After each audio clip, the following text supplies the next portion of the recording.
Hi, I'm Jeremy Crosby. And I'm Nick Boucher.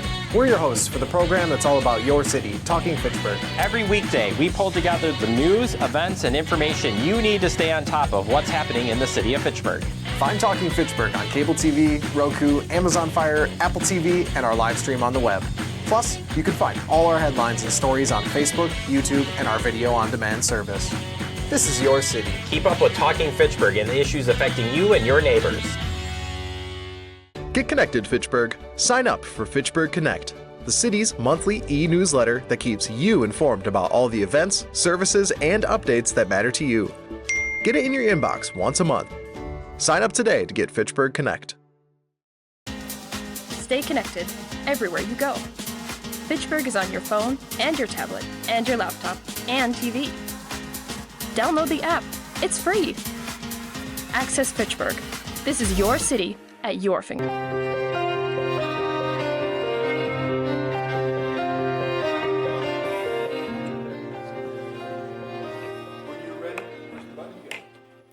I call to order the meeting of the Finance Committee, a special meeting on June 22nd, 2026 at 5:35 p.m. First on business is public appearances for non-agenda items. We don't have anybody in chambers nor online for non-agenda items. So we will move on to item 3, CIP presentations by departments. Misty, would you like to do an introduction? We are actually going to start with the overview from the mayor, if Wonderful. that's okay. Mayor, you have the floor. Okay, thank you very much. Okay, so thank you. We are here again another year to present the capital improvement plan. So, Misty, you can move there. First of all, I want to say thank you to everyone who participated in this process. It's a long process. We started with Misty, our city administrator, deputy city administrator, and all the head of department. We worked together to put together this plan. So I want to mention something for people that are watching us. So I want to do like an intro about the capital improvement plan. Is an important 10-year plan for capital purchases and infrastructure investment, with the first 5 years featuring vetted projects. Our annual operating expenses, including staffing and services, are not covered on this plan, and they are addressed in the annual budget process in the fall. It is essential to remember that the projects listed for years 6 to 10 are placeholder projects intended to raise awareness of larger projects that fall outside the traditional 5-year scope. This plan does not authorize spending, but clearly articulates the city expectation for financing infrastructure and other capital investment. The 2027 project that remain in the final adopted CIP will be included in the 2027 operating budget in the fall, and any changes will be noted.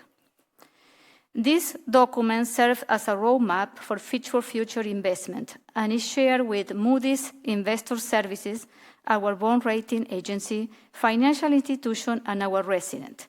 The capital improvement plan helps the city strategically plan future debt issuances, prioritize infrastructure investment, and align resources with community needs. So several changes. We can move that to the next slide. So several changes, including increased project costs and timing adjustment, have been made to this proposed CIP. So as you will see, if you already review the CIP, there were significant increases in equipment and construction costs have been observed and applied. Most of every asset has a replacement fund. The other thing is assets they are more than $500,000 individually. We use debt to finance them. And assets that they are more than $1 million don't have a replacement fund. And this is something that we need to discuss for another conversation about that threshold. The next one is the. Thank you.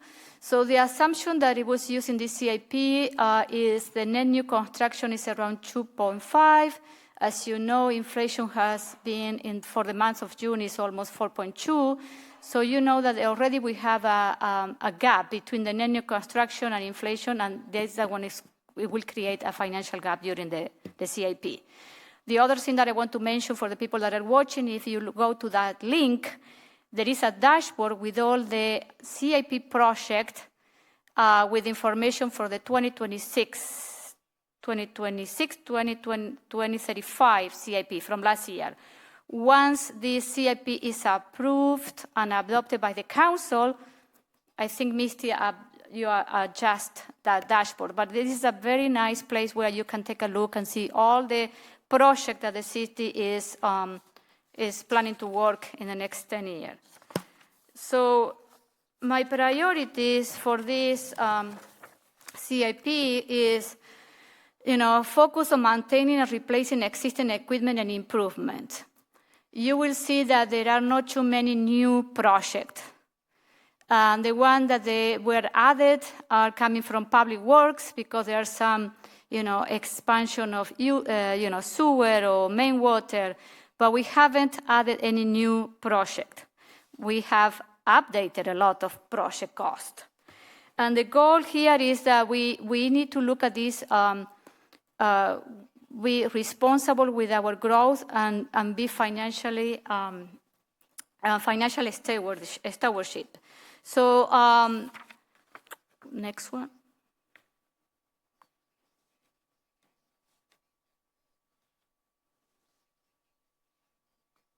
As I mentioned, I had to do a couple of adjustments as a part of my commitment to fiscal responsibility. More than $19 million in projects were removed from the long-term capital improvement plan. So I know that this is difficult, but I need to look at what is feasible financially for the city. Some of the projects that they were removed is the BRT expansion to Lacey Road. It was in the CIP, in previous CIP, to expand from East Sherrill Drive from McKee to Lacey, but since we don't have the capacity, the density, and also we need to determine what is going to happen with phase 1 of BRT. So it doesn't mean that in the future mayors and future council members can add this project back. But for now, I removed that project that it will be around $10 million. The other thing that I removed was the hub phase 2. You remember when we put together the hub, it was phase 1, it was Hostohochi, and then on the other side of Tracy Way, there is a land that the city owned that we also decided it was a project that was put back in the CIP in 2020 to have like a community center there. But then since Hostohochi is practically going to be doing that role, I think we don't need right now that project there. But again, if you disagree with me and you want to put it back, it's fine. The other thing that I removed because it's too costly is the Hostohochi cover, where the basketball court is. It's almost $2 million to put a cover there, and I think it's a great idea, but very expensive.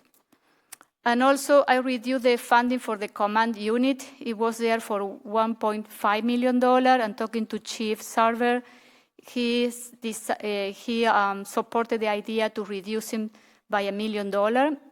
He can find something for $500,000. So there were projects that they were revised. I am not going to go over all of them, so you can, it's everything in the CIP plan. But, the library will have a new floor and basement refit next year. There are Lacey Road sanitary and sewer and water extension.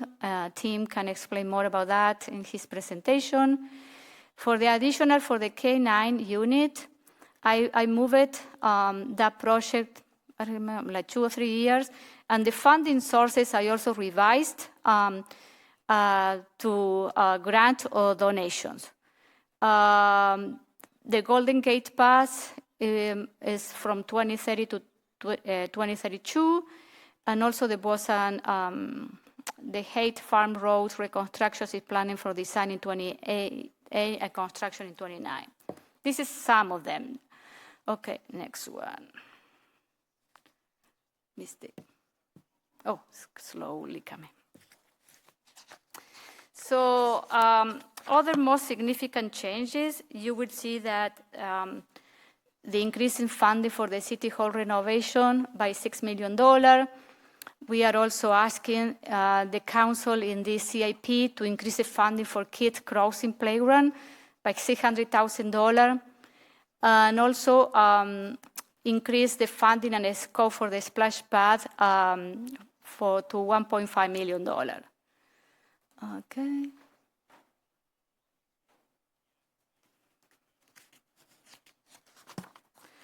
So we use different strategies to meet the levy constraints. So Misty can go in detail in her presentation, but we use, fund balance, borrowing project individually $500,000 or more. And also we are trying to discourage fund balance structural deficit. Misty will explain that. So some of the projects that we are going to fund with the fund balance, they are the county bike underpass, the fire department extrication equipment, IT equipment, the McCoy Road, what is this? It's an expansion. And also, Misty will explain expenditure restraint incentive program, the future of that program. Okay. And then next is a summary about how this, all these $156 million that we have in the CIP, they will be allocated by department. As you see, Public Works is our biggest department where we invest most of our project developments. And then, Public Works and Public Works. Public Works already, you remember that includes also utility. Here we have a summary for the next 5 years, so you have an idea how much is going to be the grand total for the 5 years on capital expenditure. You will see that in 2030, a jump to $36 million because we are planning to redo the Public Works facility on Fish Hatchery Road. Next one. And this is a graph that shows the funding sources for our project. As you see, most of the funding sources are coming for borrowing. And then a percentage for capital in property tax, almost 16%. And then we have contribution from other entities, and the rest we have, some fees that we collect, assessment, and then the vehicle registration fee.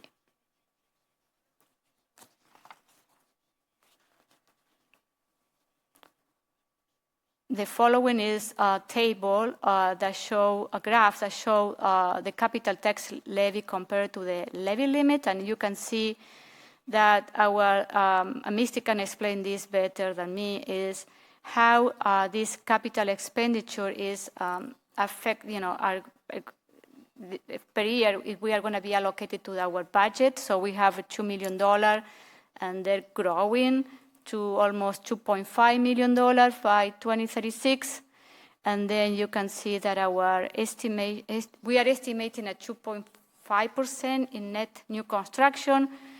It's kind of like a low number. In the past, we used to be around 3.9% on average, but this number is declining, and that one is going to affect our, as you know, our levy capacity too. Next one.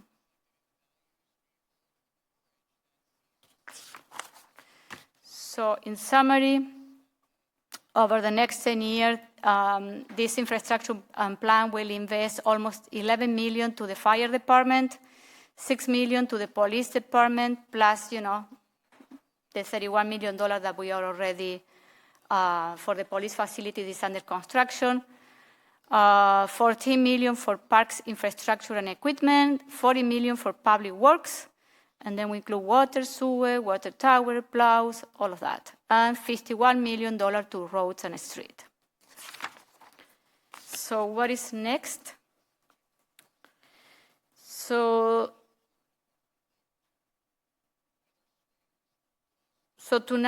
tomorrow we are going to have our first public hearing, council meeting, and then council member, they have until July 6th to submit amendment to this plan. Then on June 24, in our committee of the whole meeting, there's going to be a discussion of our borrowing needs and 5-year financial plan with Ehlers. And then on July 28 is when we are going to have another public hearing and the discussion and adoption of this plan by the Common Council. And that's it. Any comments? Questions for the mayor? Thank you so much for the introduction. Okay, thank you. Next, we'll move on to our finance director, Misty Dodge, for an outline of the document. Thank you. So the mayor's proposed CIP is available out on the city's website. Through this packet, you could link to it, or if you go to the city's website, finance department, and then there's a CIP page, you'll be able to see the document out there. One of the ways that I find it the most, the easiest to navigate it is to use the bookmarks that are available in the PDF. If you're having a hard time getting to the bookmarks through the website, you might have to download it, and then you can get to them easier sometimes. There's a lot of information in here, so 301 pages. As we go through the presentations tonight, I've asked the department heads to really focus on what's changed since the last CIP was adopted. Though, of course, if you have questions on anything, feel free to ask them. The goal of tonight is for you to make sure you have all of the information that you need in order to make good decisions for the city about how we invest our capital money. Wanted to point out some of the documents that are in the CIP itself. So the letter from the mayor is in here. Mayor Julia already kind of went through the gist of it, but I would encourage everybody to go and read her letter in full, which starts on page 4. Then there's a bunch of different summaries in here, depending on how you want to kind of slice and dice the data. Do you care about it by funding source, by department, by both? All of that information is in here by a variety of different reports, kind of the same data, just looking at it differently. Another set of the reports that is really helpful is this summary of changes. So there's 3 of them in total. The first one, which is no colored line at the top, is anything that changed from the last adopted CIP to the mayor's proposed one based on expenditure. So regardless of how it was funded, any expenditure that changed, this will outline all of those changes, and you'll see it split into categories. So new projects, updated costs, updated timing, all of that is all listed in here. Then we have a similar report, but this one has the blue bar at the top. So this looks at just the projects that are funded with property taxes and how those have changed between the last adopted and this version. And then the same thing, but with the green bar, this would be the same type of data, but it's for anything that was funded by borrowing. So again, depending on kind of what your goal is for how you're digesting this information, we're trying to provide a bunch of different reports to help you figure out how to look at it best.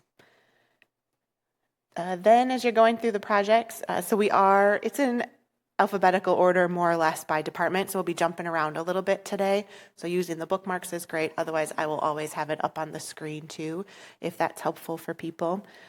I did ask them to just focus on the changes. So the project name, if it was revised or updated or new, I tried to add into the title what that change was.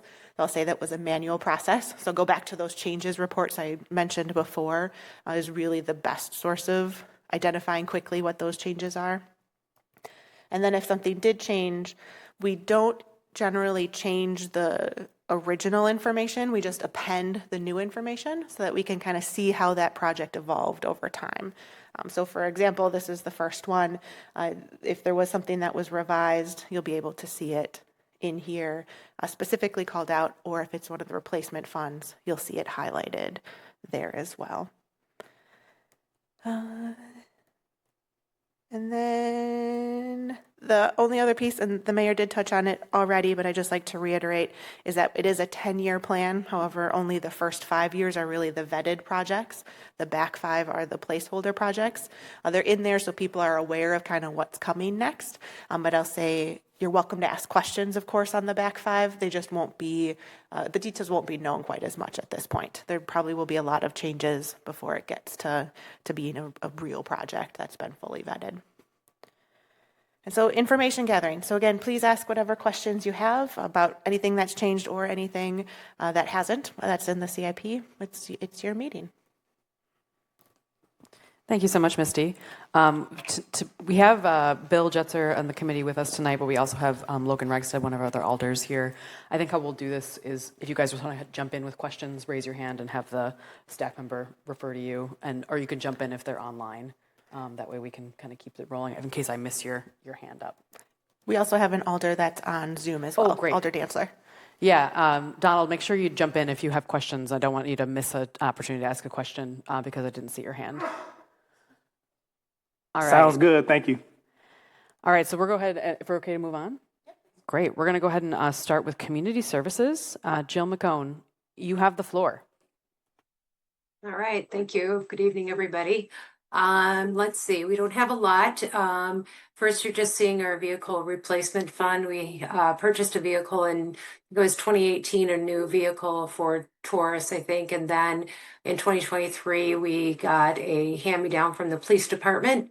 And both are working just fine right now. And it seems like the 2 cars for now are meeting our needs. So that's pretty straightforward.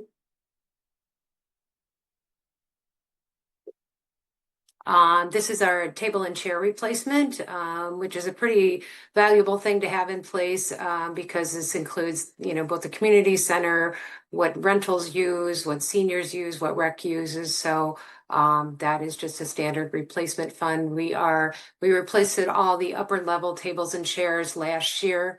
And we're still working on replacing the lower level dining room chairs and tables this year. So it should be done by the end of the year. Commercial kitchen has been revised. There was $500,000 put aside to remodel and expand the kitchen. That project has been included into the city hall remodel. And although we're not going to really expand it with some of the renovations, we're going to be able to utilize our space down in the kitchen a lot better after the renovation is complete. So that's a change. And then this is just it's called a hot cold well. When the caterer brings in the food, we're able to put hot food in things that are heated, as well as there's a small area you can put pans for cold food. And that is really necessary as we're serving anywhere between 30 and 35 meals a day at the center and delivering between 30 and 45 meals in the community. So we have to keep the food temp right. So it's a little more expensive. So I wanted to put a placeholder in that. And I think it got pushed out a couple of years. And that's it. Thank you so much, Jill. Yeah. Seeing no questions, we can move on to the next presentation. Next is going.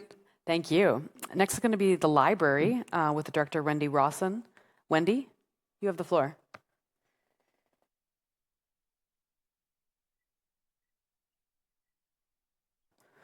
We can't hear you, Wendy, if you're talking. I think you're on mute.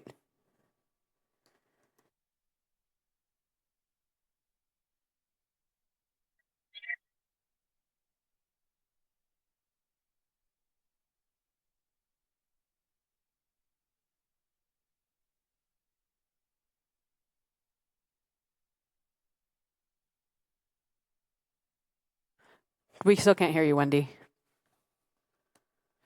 So I can jump in if you'd like. And then Wendy, just kind of wave your hands really fast and type really fast if I say something wrong. So the good news is there's not a bunch of changes here. So the first project is the outreach vehicle, which did not change. Second would be the self-check machines, which also had no changes. The one project that I probably will need your help on, Wendy, sorry, is the first floor refresh. So this is a brand new project. It's for 2027, $70,000, and it's to refresh that first floor, and it is paid for by money that the library has set aside for capital projects. I'm sure she has something super important to share. I'm sorry, Wendy. And then the last one is the library basement refit. This is also a new project. So part of the City Hall remodel is the building and grounds supervisor is going to be moved over to City Hall. And so the space that was previously used by that staff is planned to be repurposed for other uses at the library, just to be a better use of space. And again, funded with money that's been saved by the library for capital purchases. Did I do at least good enough? Thanks, Wendy. Double thumbs up. All right. Thank you, Wendy. Thank you, Misty. We can move on to assessing. Chris Lights. So Chris is not here. I offered to cover for him. Wonderful. So he has just one project for his vehicle, two vehicles. One is an old squad and one is an EV. The only change is that and you'll see this across all of the replacement funds, we changed the inflation assumption from 3% to 2% for all of them.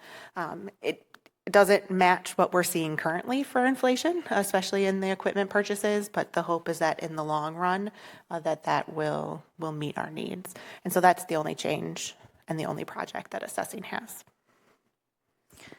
Great. So we can move on to building inspection. Paul Scott. You have the floor. Good evening. We're similar to assessing over there. We just have our vehicle replacement fund.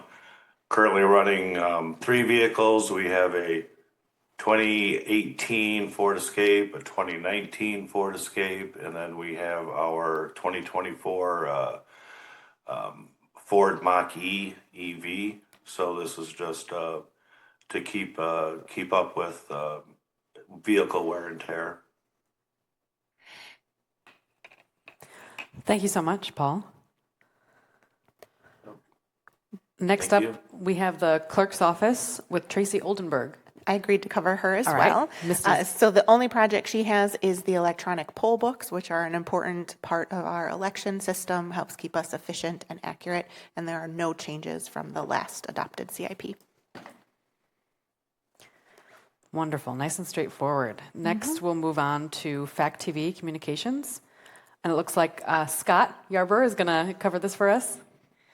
Yes, I am. All right. We've got 4 areas to talk about here. Project 1711, the video delivery system. No major changes beside the 2%. We're working on actually trimming down our delivery to a single channel on our cable system. This is for the replacement of our tightrope system, which runs both of our channels, all of our streaming, all of our video on demand, and our new app. Had to get that in there. The next one is 1712, which is the Fleet Vehicle Replacement Fund. No changes to this beside the 2%. This is the van that we got from the police department a few years back. It still has some pretty low mileage, so should be in good shape for a while. The next project, 1714, is video switchers. Once again, 2% replacement fund inflation change. We've got 4 switchers in use right now. Some of them are kind of old. Some of them are built on a Windows 7 chassis, for those of you who remember those. But we'll replace those as needed because we've got this replacement fund. And citywide AV equipment, 1715. Once again, 2% inflation change. This covers 11 rooms in City Hall, Community Center, Senior Center, Library, and all the fire stations. We're on hold for some of these projects because of the remodeling. Logan, go ahead. We gotta have some questions here. So Scott, you answered my first one about the number of channels we plan to continue delivering over cable. So I assume then that the number of switchers and the equipment we need will be lessened. Can we keep the old equipment around as a backup? Oh, yes, we do. Okay. Unless it fails totally, Okay. at which point we'll put it up for auction and get what we can out of it. Okay. But yeah, And then, we don't throw anything away. okay. And does that, if it's not being used to deliver to AT&T, TDS, or Spectrum, is that something that could be used or would be beneficial in any way to set up for live streaming, or is that really not? No, it's such an odd flavor that each one of those things passes through that it's really not useful for anything except for what their input is. Okay. Thank you. Thank you very much, Scott. We'll see you for the rest of the night. All right, next up we have technology with our director, Nicholas Joseph. Nick, you have the floor. Good evening. Okay, not a lot of major changes this year. First project up should be 1016 telephone system. That's the phone system for the entire city and all our buildings. There are no changes from the previous CIP. We move on to the next. Next is 1024 for the website, just the funding that we have in place to do the next website replacement. There are no changes from the previous CIP. Next item is 1025 door access. This is a project that we have to replace the door access systems for all our city buildings, and it's usually on a 10-year cycle. We're definitely at that point, and we should be doing that, starting that project next year with the City Hall with remodel. But there are no changes to the actual CIP project from last year. Next item, 1035, video security system, same boat. There are no changes from last year, but we should be starting this project with the City Hall remodel. Next item, GIS system. There are no changes from this. This encompasses our large format printer or plotter and some other related imagery items that we purchase. And there are no changes in this project from last year's CIP. Moving on to project 7000, IT equipment revise. This includes one change, which the council has seen previously earlier this year, which was for the data storage array that was approved. And that is the only line item in the equipment breakdown that has changed and is an addition. That is the last project for IT. And do we have any questions? No questions for you tonight. Thank you so much. Thank you. Have a nice one. Next up, we're going to have Fitchburg EMS with our chief, Patrick Anderson. Patrick, you have the floor. Thank you. Good evening, everyone. It's going to be kind of a broken record that you've heard already. Really, the only project we have as part of the fleet replacement process that we have had in the past. The quick overview of, so Fitchburg owns 6 ambulances, 3 of them in service any one time. We have a 4th one that rotates into service 2 days a week, running in the roads, and then 2 more that are used for backups or reserves or running special events or rotating in as things get some maintenance. So that's our 6 ambulances. And then we have 2 SUVs out there as well, one here in Verona and then one up at Station 2 that we use for pulling your trailer, pulling ATVs, response, or I always call it the FedEx part of my day, drives from one end to the other and drops stuff off. So that is our wheeled fleet. We keep ambulances. Now that we increased our fleet to 6 ambulances last year, we will keep the ambulance for a life of 12 years. So we purchase a new ambulance every 2 years, and then we keep that ambulance for 12 years. The cost you see here includes the cost of the ambulance, plus about 5 of the major durable goods inside of it. It's the cot auto loading, the monitor, the ventilator, and the radios. So that kind of thinking those are about the 10 to 12 year lifespan of those big things as well. If it's possible, we do move things as we sell ambulances. We were able to sell some ambulances. You see that cost. We do sell them. The resale on them is pretty horrible. So you see a pretty low dollar amount in there. They usually turn into somebody's camper, camping, hunting van, or a plumber. That's what you see in there as far as how that dollar amount is figured out. Adjusted a little bit this year from previous years with the new intergovernmental agreement. That did change the CIP process as well. So it went from, I want to say it's about 65%, 60-ish percent, 55%, up to that 70%. So it did jump up a little bit this year. But as you've heard from everyone else, it keeps us kind of that good pot of money so that every 2 years we can just continue to replace ambulances. And by putting that stuff in there, we don't have 5 different CIP funds. We just have the one truck and replacing those 5 big things inside of it. That's what I've got for my presentation, unless you have any questions. Bill. Yeah, Chief, I see there's a 2% inflation assumption, and I know that things like vehicles have like skyrocketed in cost over the last couple of years. Could you and or Misty provide any commentary on that? I'm going to send that one back to Misty.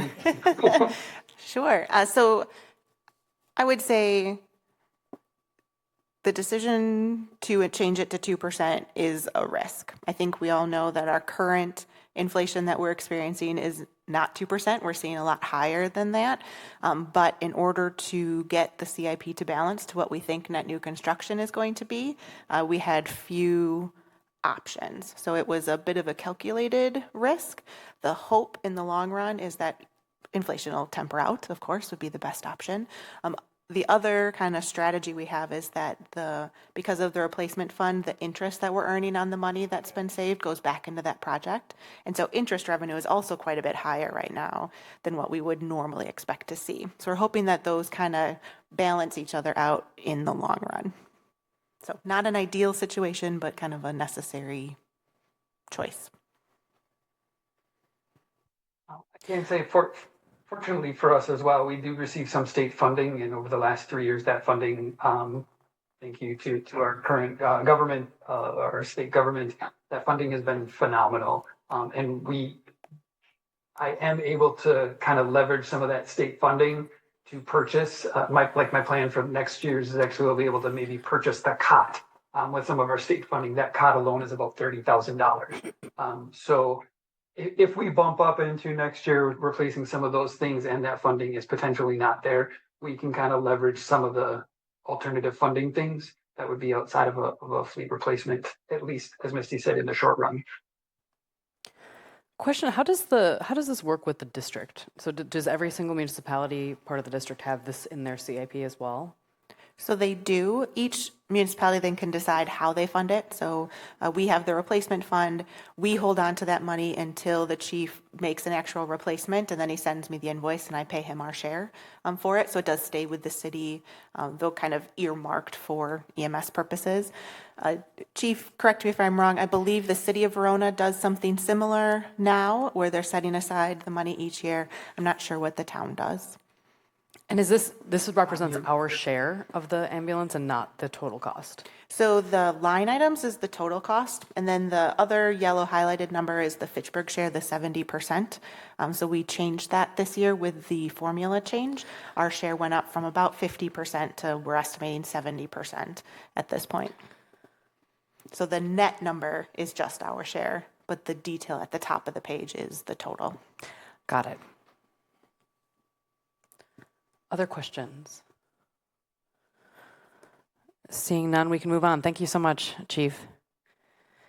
Next up, we have the fire department with our Chief, Scott Sarver. Scott, you have the floor. Good evening. So my monitor's not really functioning very well as far as I won't be able to tell what item we are, but I think I have the right order. So let me know if I'm not. So project number 2229, so we're starting here? Perfect. So the air light rehab vehicle, this is scheduled to be acted on in 2033, and it's kind of the scope of this and plan for this is kind of bouncing around as it has in the last few years. So no real changes to this project. Project 2233, which is the water tenders, basically a replacement fund. There's been no change to that.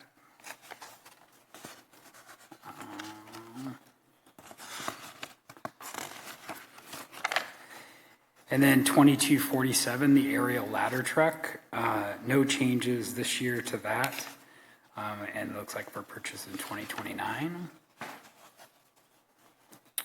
2250, fire engines, no change. I wish I could say that for inflation rates on fire engines, but I can't. Project 2254 is the SCBA and related equipment. 2028 is going to be a replacement of packs and cylinders, but no change at this time. Next year, we'll do a project where we identify the vendor and whichever, vendor we'd like to go with.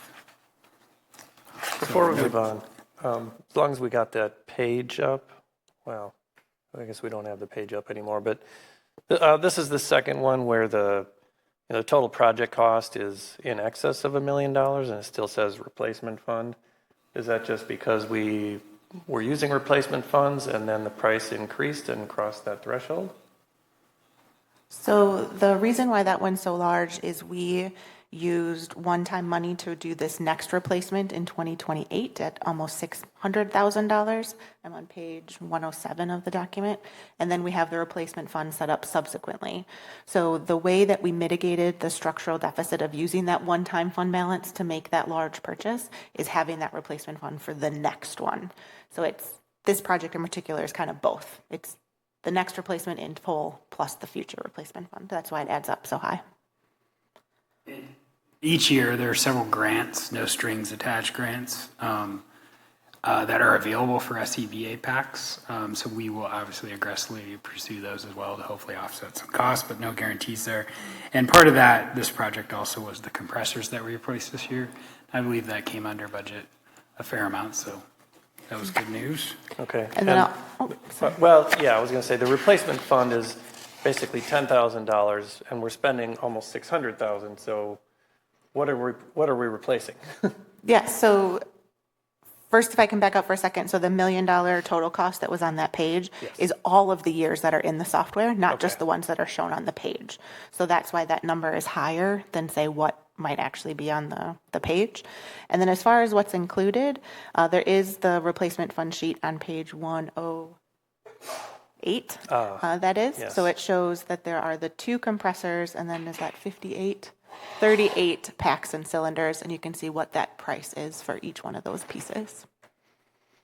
The bottles themselves do have an end of life, so they should be on a replacement schedule. Packs are a little different based on the NFPA standards that come out. Some are required minimum standards, so if they change with age, that can cause it to be a replacement item as well.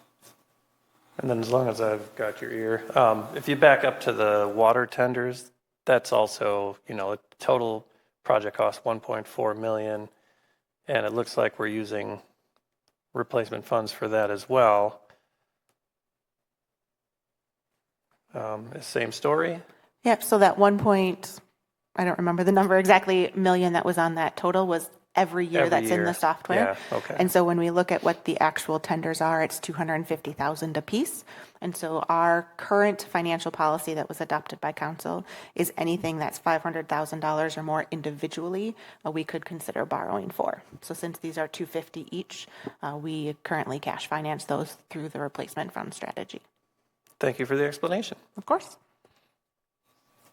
All right, project number 2256, there was a change. This is the extrication equipment. So in the original plan, all the extrication equipment wasn't scheduled to be replaced, so we needed to add equipment that was on one of our vehicles to that, so that increased this cost. Very coincidental, we just had our annual maintenance done, and we're looking at around a $5,000 cost just for repairs of the older equipment. So this is good timing. We're able to make some changes and work with some borrowed equipment to be able to get us to the point where we purchase new, so we can avoid some of that additional maintenance cost. So That's the reason for it. And 4 of our apparatus carry this extrication equipment. The engines carry a light amount of tools. And then the truck and the squad carry the heavier extrication tools.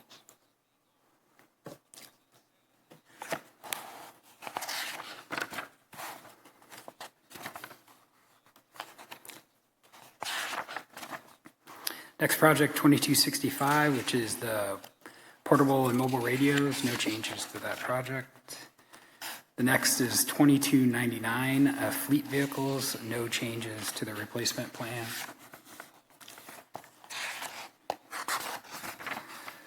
Project number 2239, which is under really the emergency management or fire department other, correct, Misty, projects. This is the command vehicle. We currently have a command vehicle that's quite aged, but still functioning.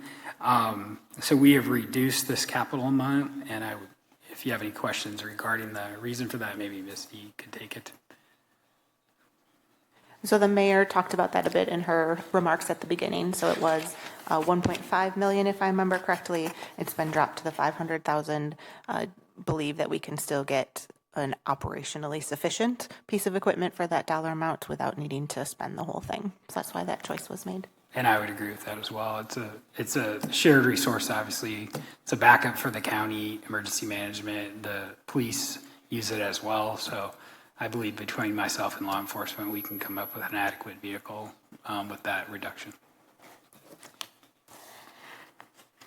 Project number 2602 is the Fitch-Rona analog tactical system, and those are the frequencies that we operate, and this year have come in very important for us, but again, no changes to that project. And I think I'm done. Any questions? Yes, Bill. So we've got a new water tower. Are we moving any of our comms equipment to that? And was there a lease that we can get out of now because we've got our own tower? Chad Brecklin is leading that charge. I'm not sure when the transfer will occur for equipment to go, but I believe it's from one tower lease to another.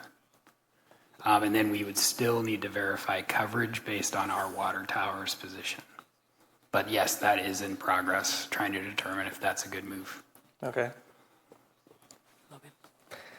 I was just going to ask, Chief, if we're still having some of the delays in getting equipment. So when we're looking at the CIP, as we're looking at the years we're replacing this equipment, are those the years that we are making the purchase and taking delivery, or are we still looking like 2-3 years for delivery after making a purchase? Or I guess kind of how does that timeline factor into things? So there's a flickering light at the end of this tunnel, and we hope it stays on.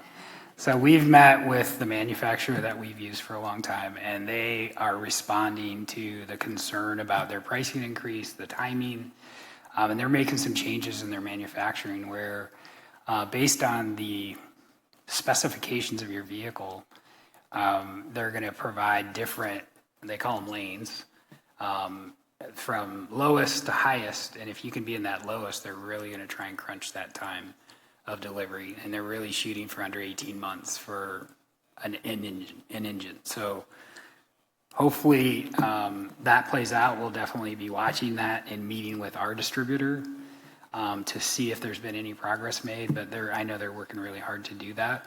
They're also creating rigs that are just going to come off the line and be available for sale. So we'll see how that progresses, and hopefully they can reduce some of that time. They've stated that costs have already come down and production time has come down too. So we're hopeful, but we'll constantly be looking at this. All right. Thank you so much, Chief. All right. I think See we you have the end tomorrow of our night. questions. All right. Next up, we have the police department. Chief Alfonso Morales. Al, you have the floor. Hello, everyone. Thank you. And along with me is my administrative service manager, Dana Schmidt, who works very closely with Misty and her team on helping prepare not only for our CIP, but our operational budget.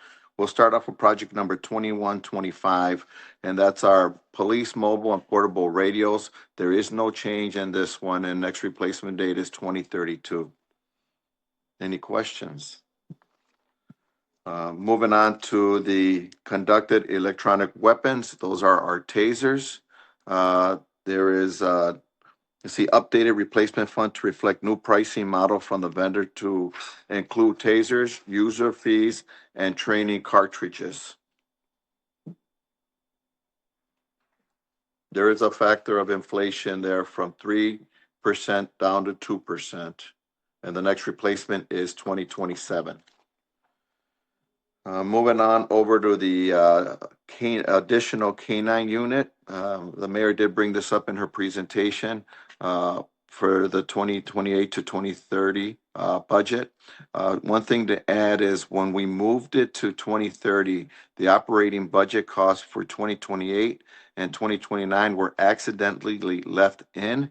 We request that an alder submit an amendment to remove them. And Misty can add additional on that if there's any questions. I will actually, if you don't mind. So the operational sure. the operational impact is there just for information, and so I do apologize that I made that mistake. But it doesn't actually impact the CIP itself, but it could be something that we could clean up if you would like to put in an amendment to do so. Moving on to project 2140, the police body cameras. There is no changes on that one. Next replacement is for 2029. Project number 2198 is police equipment. There is no change on that one other than inflation. This type of equipment does include 2 pole cameras for 2030 and rifles for next replacement in 2031. Project number 2199 is police fleet vehicles. I heard talk about this and some of the other with other department heads on the inflation rate for vehicles. Same with us. The updated cost and trade-in in amount updated with the vehicles added as part of the reorganization. So basically, the inflation rate went from 3% to 2%. Any questions on that? Chief, I have one question. Have you been keeping an eye on the possibility of hybrid vehicles for police squads?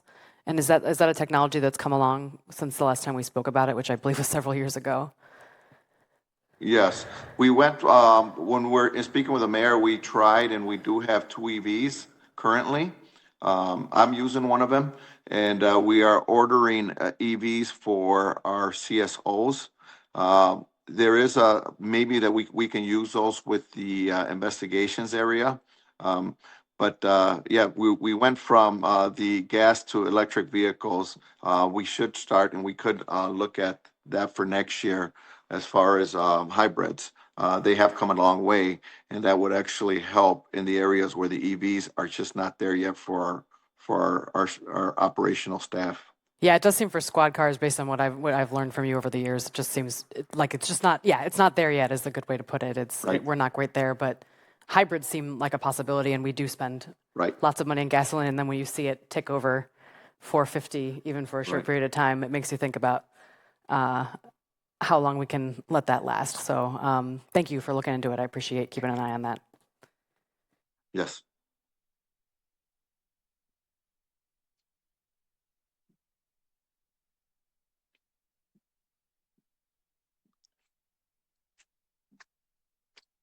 Any other questions? So there is one other project, if I may, real quick, Chief.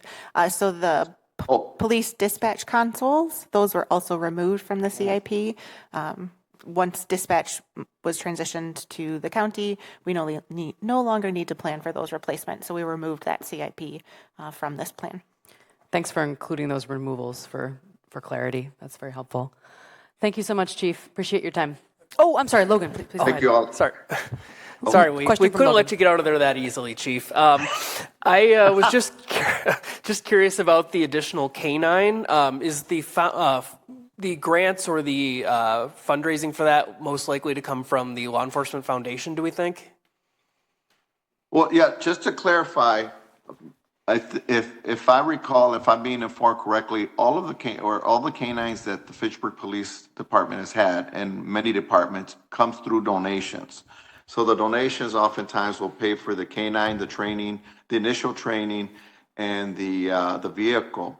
But what happens is there's per union contracts, there's some overtime that goes into caring for the canine, and so some other small fees that collect. And I think Misty has that number, but if it's roughly around $25,000 that has to go into the budget for the canine.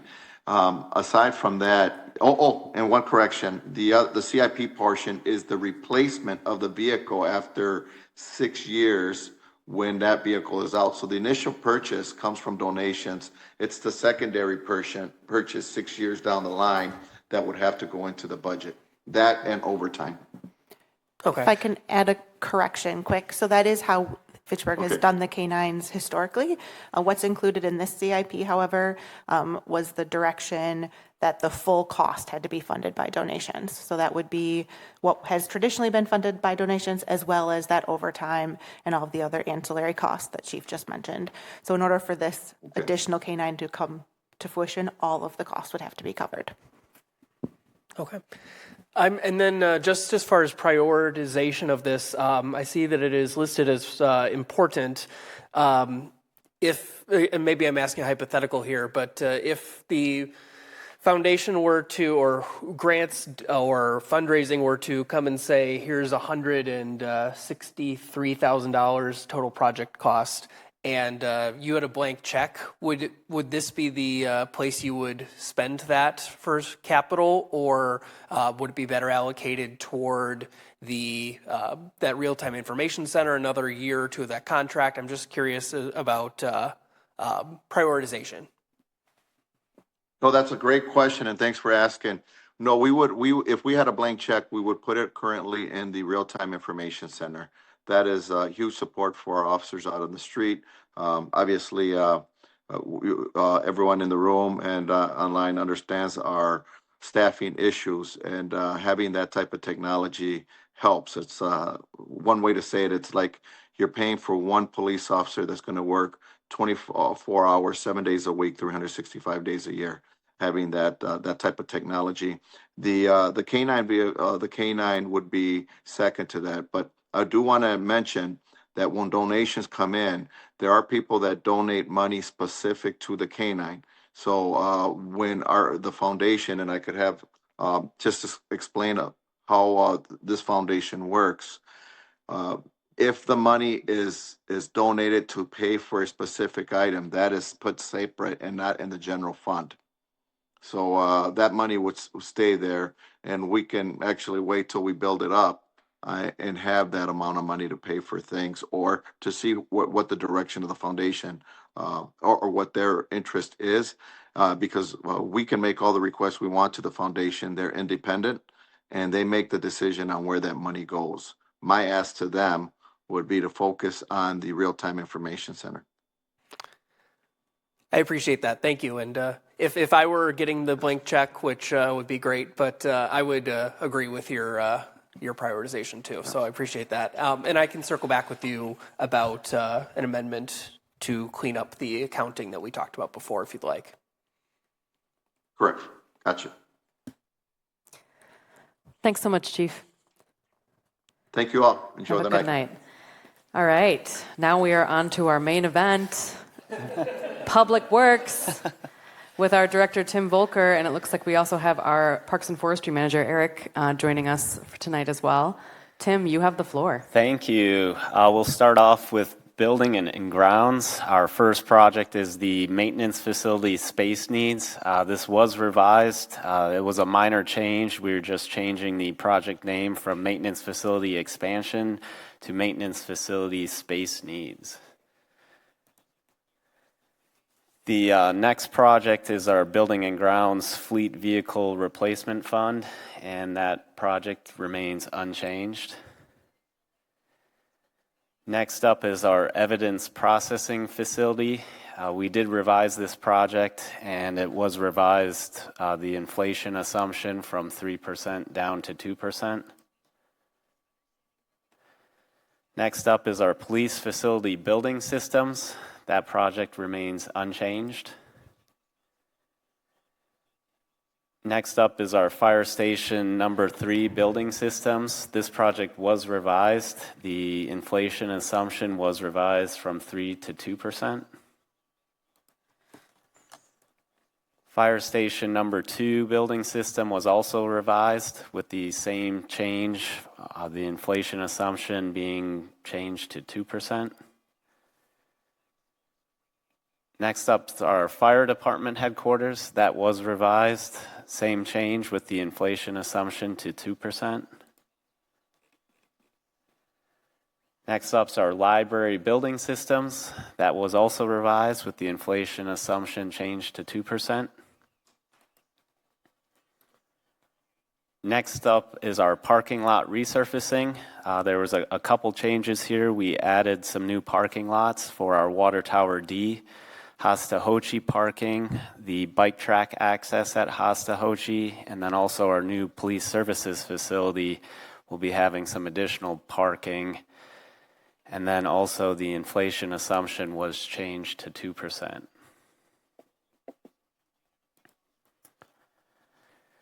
Next up is our Hastahochi building system, and this was revised. This was also a minor change. We just updated the title to the new park's name, Hastahochi, from the hub.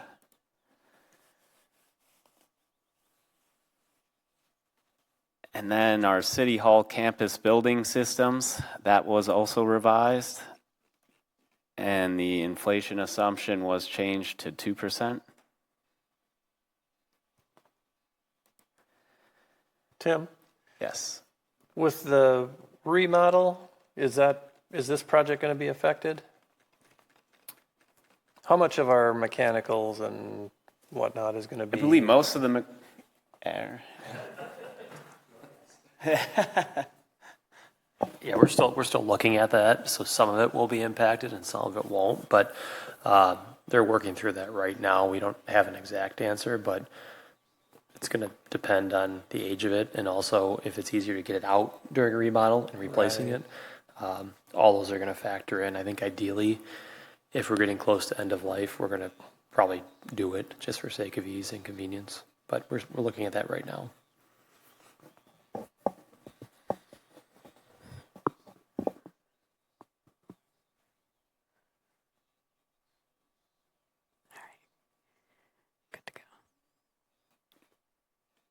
Next up is our maintenance facility building replacement system fund, and the inflation assumption changed to 2%. And then our last building is our city campus facilities remodel, and this project was revised. So we changed the project title from City Hall Remodeling to City Campus Facilities Remodel. And we added $4,850,000 in additional costs for the remodel project based on the current estimates for the project. And this was funded by borrowing. And the rent paid by the utilities to the general fund will be adjusted to account for this increased cost. Logan. So circling back to 2141, the police service facility building systems, I was curious about the amount that we're putting in the replacement fund. I believe it was $200,000. When looking at, for example, the fire station 3 was only $17,000. Fire station 2 was similar. So it just seemed like a very significant departure. So I'm curious what our strategy is there with a large amount of money going to the reserve fund for that every year. I'd like to take that one if that's okay. Yes, please. So police facility is a new facility, so we weren't really sure what all is going to be included, both at the time when we first started talking about the replacement fund as well as now because it's still being constructed.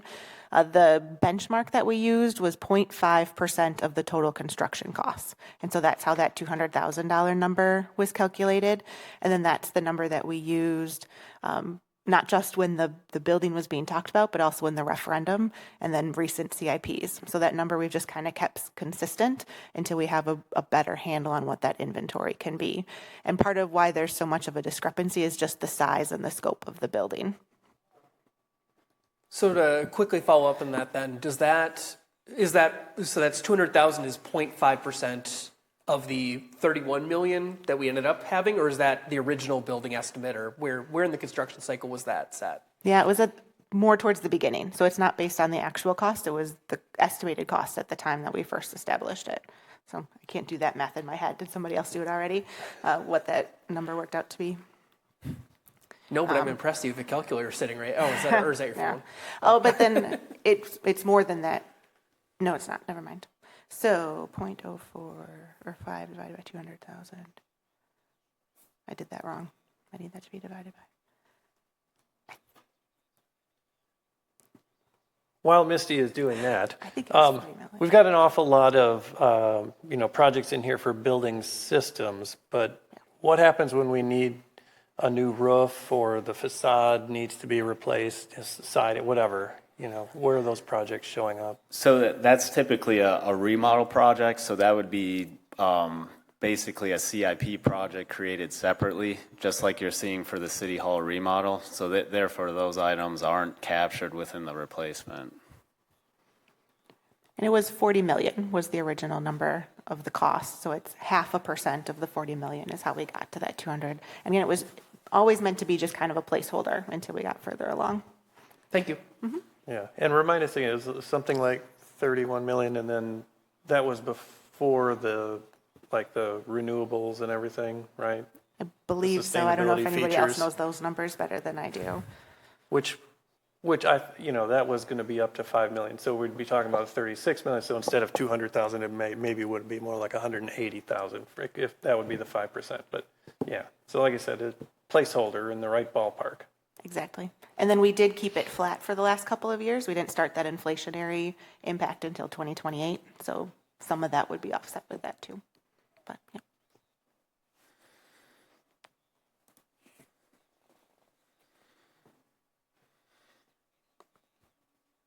All right, I think we can move on to the next section when you're ready. All right, the next section is our general, and we just have one project, our GPS system, and no changes.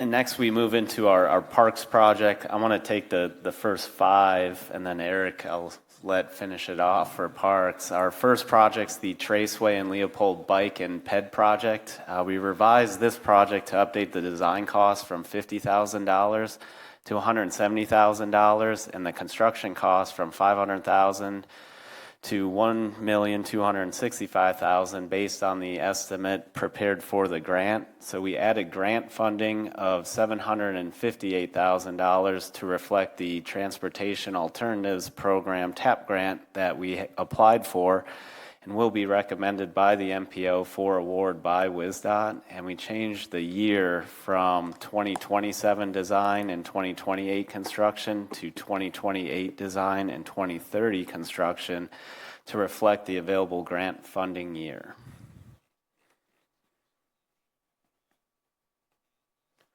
And next up is the Seminole Path, which is a new project, and this is from the city limits to the Cannonball Path. And this project is a multi-use path, approximately 950 feet long on the west side of Seminole Highway to the Cannonball Path. And this path would connect a future City of Madison path in their southwest area plan with the Cannonball Path, all on the west side of Seminole Highway. The project would include modifications to the Sentinel and Seminole traffic signal for a new crosswalk.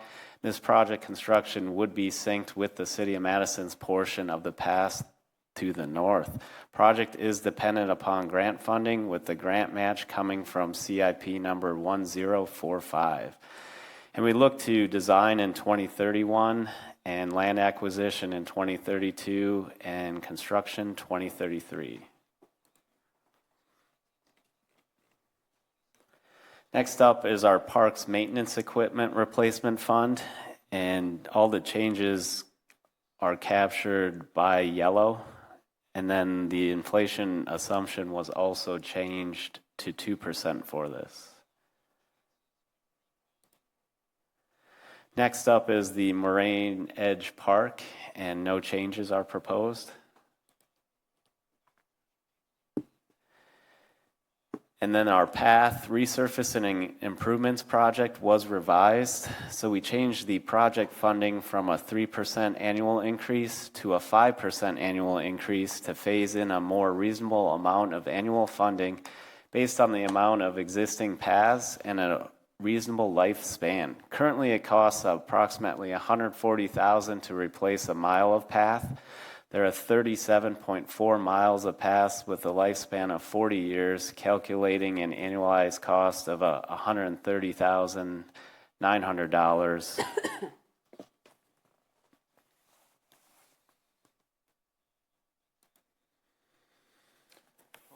The next one is playground replacements. This one was revised. The title was changed from Park System Improvements to Playground Replacements, and this is the first implementation of a formal replacement fund for playgrounds. Next up is Nine Springs Golf Course. This project was removed and included the re-siding of a maintenance shed on the facility as well as expansion.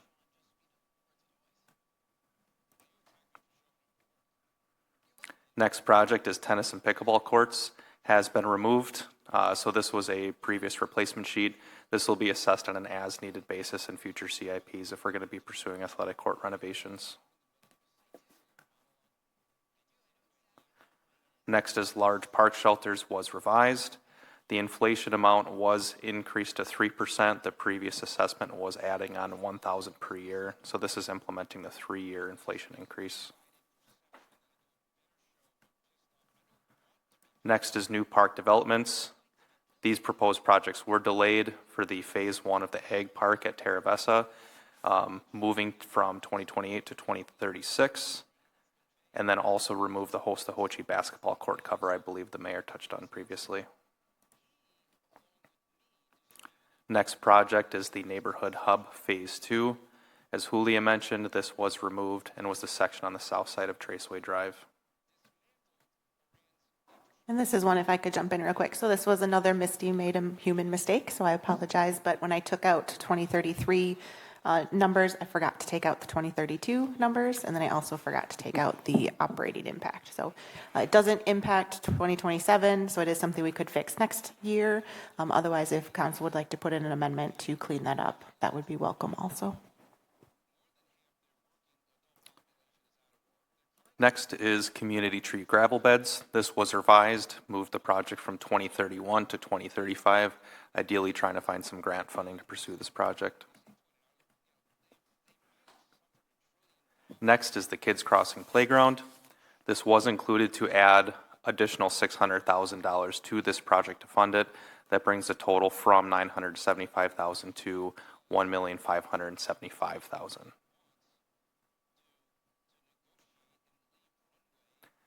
Next is the Agricultural Museum. This project was delayed, initially proposed 2033 and 2034 to 2035 and 2036.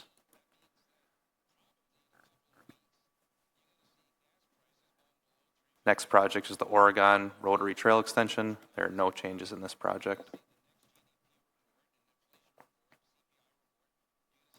Next is the Splash Pad Replacement Fund.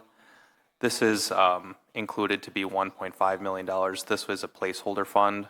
We'll expect further staff review of this fund to see what the potential replacement costs will be as we follow forward in future CIPs. This was implemented due to assessed increases in maintenance cost, nearing expected lifespan of facilities and infrastructure and utilities within the system itself. Yes, ma'am? I've got a question, and this might be a little bit more for Misty, but, and I've asked this before, but I'm going to ask it again. I still don't understand why we don't include trees in a CIP. And I understand a little bit because I know it's a different thing, but we do spend hundreds of thousands on tree replacements every year. It is part of the built environment of our city. It affects our roads, it affects our sidewalks, it affects our parks, and it's a long-term strategy for the city. So the fact that it's excluded from the CIP is confusing to me. And I don't know if that's a policy choice or if that is like some sort of legal opinion of that we can't have it in here or something in between. And I could see it being in parks like here, or I could also potentially see it in part being part of stormwater because trees are such an important part of stormwater management for the city. So curious if you can comment on that, and if you don't know the answer and we needed to talk about it more later, that's fine. I'm just curious if you have a sense, or if either you want to chime in too, that's fine. Yeah, the first part of it I can definitely answer. So the city's ordinances define what is capital, and then that is also based on kind of the accounting rules that we have to follow. So in order to be capital, it has to have a useful life of more than a year, which clearly trees do, but it also has to be individually a cost of $10,000 or more in order to be capital. And so while we spend $100,000 on trees, each tree itself is not $10,000 individually. It's the same reason that we don't have, say, library books or computer replacements and things like that we buy in bulk for large dollar amounts but are individually small. Those are also not in the CIP in the capital budget because they don't qualify as capital. They're operating instead. So you couldn't consider a tree canopy an item?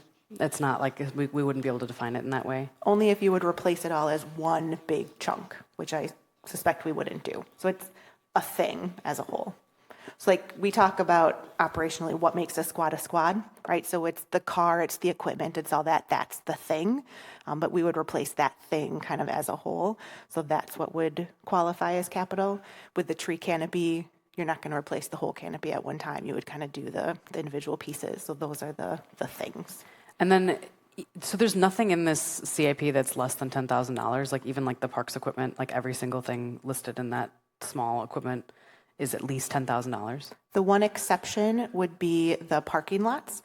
We do, because we wanted a full inventory of all of the parking lots. There are some smaller ones there, but there's a variety of other ones where you may have seen that things were taken out because they fell out of the capital definition and were moved to the operating budget. And so if you think of the replacement funds, we also have small equipment replacement funds on the operating budget side, which is basically the same thing, but it's things that qualify as operating instead. And that $10,000 minimum, that's our choice, or is that kind of like a standard definition for governments? Yeah, so it's both. So it is our choice. I'll say $10,000 is pretty standard across the country. I would actually recommend that maybe we consider moving it higher, but that's a conversation for another day. But the $10,000 is relatively standard. Great, thank you. Mm-hmm. Well, that's an interesting discussion because when you plant a tree, it probably has a value of about $300, and 50 years later, it might have a value of a couple $100,000. I mean, to replace a mature tree is impossible, really. I don't know how you put a value on that, but I guess I'm thinking specifically of something like the black walnut preserve, that one tree over in the Swan Creek neighborhood.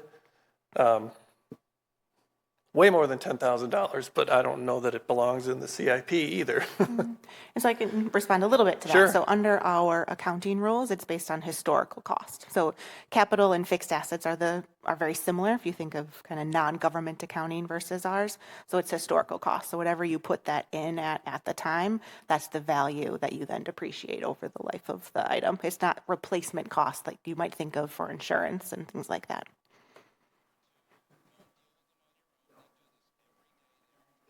Any other questions on parks? Thank you all. I Thanks, appreciate Eric. Appreciate it. All right, what's up next? Refuge and recycling. Our first project's the recycling drop-off site, and that remains unchanged. Next, we have our refuge and recycling equipment, and that also remains unchanged. Can I ask a question here? The license plate reader used to be in a CIP project. Am I mistaken? I believe, if I'm remembering correctly, and this was before you started, Tim, so I'm not going to look to you for help. I believe we did that by budget amendment instead, and so that's how we paid for it at the first time, and then since then, council has made the decision not to include it anymore, so we haven't been... Oh, so it never made it into the CIP? I don't believe so. I think it was by amendment. Awesome, thanks. I think. Okay. I just had one quick question here because I have had a couple constituents reach out to me in, I guess, the last month or so with a good problem, I guess, but that the facility is very well used. So I'm curious if we want to start evaluating if it's possible to add more amenities, i.e. more dumpsters for more capacity as the city grows, and if we then need to adjust the replacement fund as necessary with that? And that's something we've talked about internally, and we talked about with the Public Works Maintenance Facility remodel and kind of the needs assessment, that we would evaluate the refuge and recycling at that time. And you might see kind of a different flow down there too, with going in and out and kind of looking at the gate entry and exit and stuff like that. Thanks.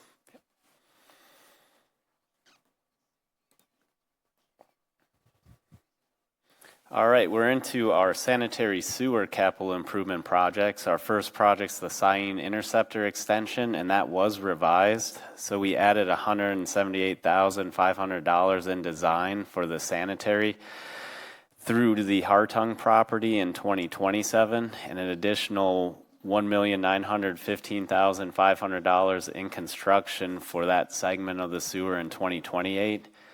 And then together with a carryover of $1,476,000 budgeted in 2026, the total project is estimated at $3,570,000. And then we also increase costs for the future phases that will extend through the Haas property from $2,100,000 to $2,520,000 to reflect current estimates. And we also delayed the project from design in 2028 to design in 2029, and construction was subsequently delayed to 2030. Our next project's the Lacey Road Sanitary Sewer Extension. This is a new project, and we are looking to extend these sanitary stubs across Lacey Road to the O'Brien property as part of the resurfacing project. So we'd look to design these extensions in 2027 and then construct them in 2028 along with the resurfacing of Lacey Road. Our next project's the lift station equipment, and that remains unchanged. Next is our Goodland Park Drive sanitary sewer extension, and that remains unchanged. Our last sanitary sewer capital improvement project's the Irish Lane sanitary sewer extension, and we did revise this. So we delayed the design and construction from 2028-2029 to design in 2029 and construction in 2030 to coincide with the roadway grant. And then we shifted $67,500 from planning to construction, and the overall cost still remained at $1,350,000.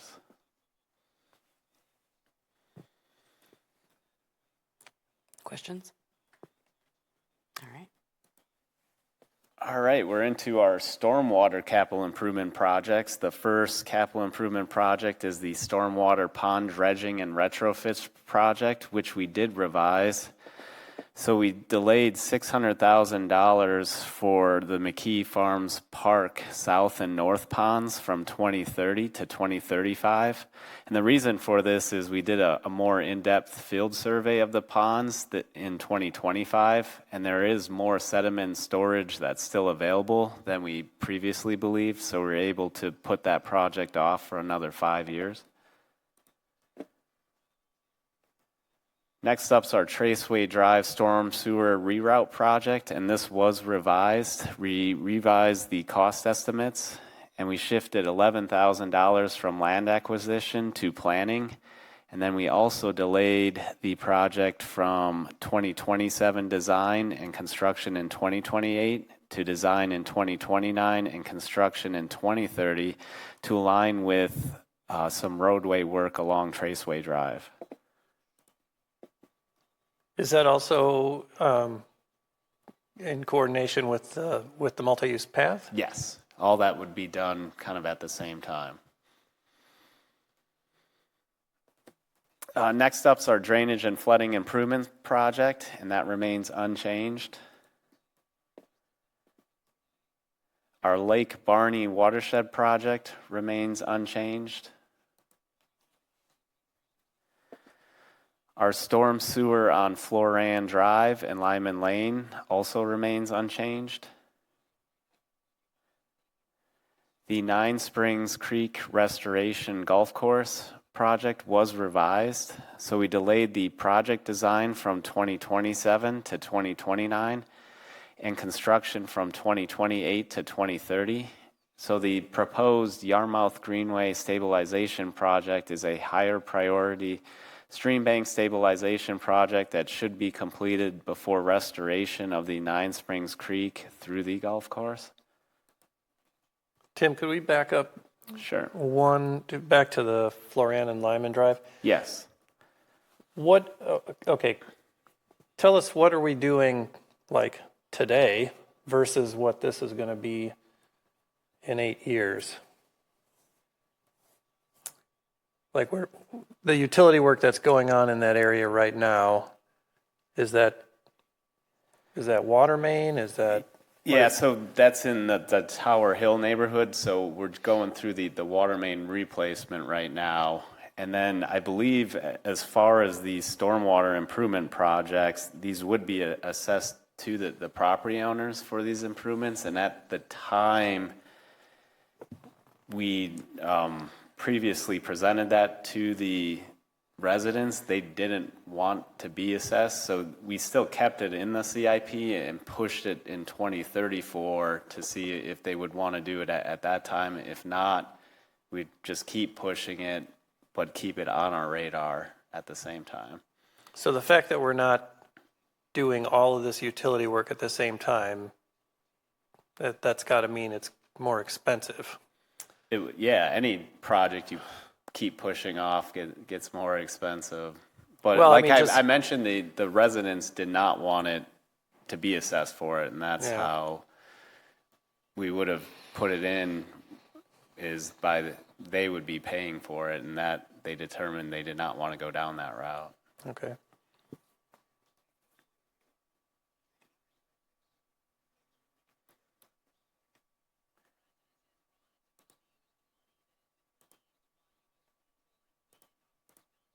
And then our next project's the Pheasant Ridge Trail Storm Sewer Extension project, and that remains unchanged. Next up is our Yarmouth Greenway Stabilization project. We did revise this project. We added $300,000 for additional construction costs in 2027, and that would be funded by the stormwater utility rates. Next is our Triverton Greenway bioretention basins, and that project remains unchanged. And then our next project's the McKee Farms Park headwall replacement project, and this is a new project. So the existing concrete headwalls at the McKee Farms Park Northwest Pond are beginning to fail. Project consists of removal of the existing head wall and construction of a new, more robust head wall with a safety railing. And we look to construct this in 2027. And then our last project, capital improvement project for stormwater, is the stormwater equipment, and that remains unchanged.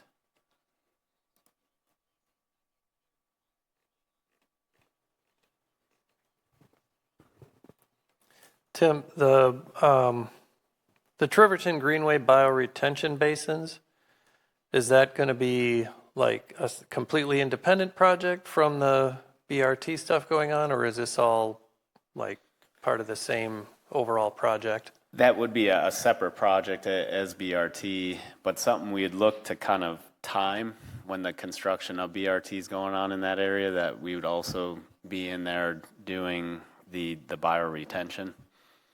So it'd be the 2028, 2029 timeframe.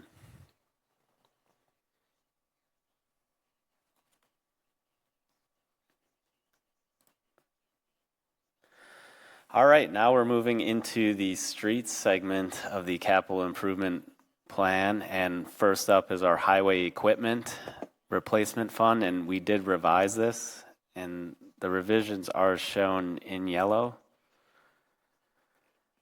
And then we also adjusted the inflation assumption to 2% for this. Next up is our snow plow fleet and equipment replacement fund, and we did revise this.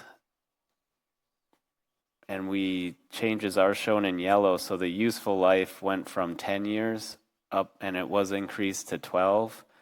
And then the inflation assumption was reduced from 3 to 2%.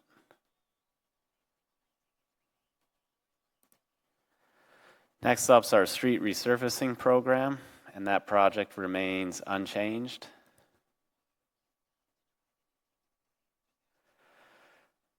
Our Herman Road realignment extension project, that remains unchanged. Our Sain Road project, and this is from McCoy Road north to the city limit. We did revise this project, and we delayed the project with design in 2027 and construction in 2028 to design in 2030 and construction in 2031 to align with the possible Perry Street overpass timeline. Next up is our citywide Vision Zero implementation project, which was revised, and we revised the specific sub-projects, which we removed. And all funding will be available for any citywide Vision Zero implementations identified through the appropriate process. And we added $25,000 of additional TID closure funding in 2027. Next up is our sidewalk replacement and improvement project, and no changes were proposed. Next is our maintenance of arterials project, and that's the resurfacing of the arterial roadways, and no changes. Next up is our County Highway MM project, and this is from McCoy Road to US Highway 1218. We did revise this project, and we added $106,450 in construction costs to reflect the most recent cost estimate received from Dane County, and construction is anticipated in 2027. And we funded this with additional transfer from the CIP number 1045, which is the capital grant match funding project. Next up is our County Trunk Highway D project, and this is from Sparklestone to 450 feet south of Burnlin, and this project remains unchanged. Tim? Yes. What's the split between the city and the county on that stretch of road? I believe it's 50-50 is kind of how we've been handling Fish Hatchery Road. Okay. And then that section is all concrete, right? Yes, there may be as you get south, there is a transition to asphalt. I don't know if it falls within the limits of this project or is just on the southern end. Okay.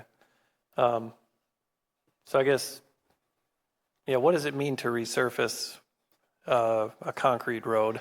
Yeah, so that with this project, we're actually having some conversations with the county, basically all the way down to County Highway M with them on what we want to do. Like, do you replace the concrete back with concrete, or is this something that we remove the concrete and do asphalt with? So we're kind of in the preliminary stages of the discussion. Obviously, cost plays a big role in that. Concrete, you're more of an impact to the commuters because the concrete needs to cure, and you're constantly shifting traffic where if you're repaving with asphalt, it's a couple days and you're back up and running.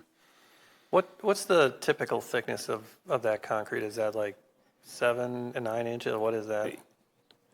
I honestly don't know off the top of my head, but I'm just wondering, I would suspect 7-8 inches. Is it, if not more? Is it possible to mill that surface and lay asphalt right on top of it, or do you need to remove all of that concrete? Yeah, you can. You can crush the concrete and use it as base, and then put asphalt on top of that. That has other roadways in Wisconsin have had construction done like that, and that is one of the alternatives we would look at as part of our analysis on, what material goes back in.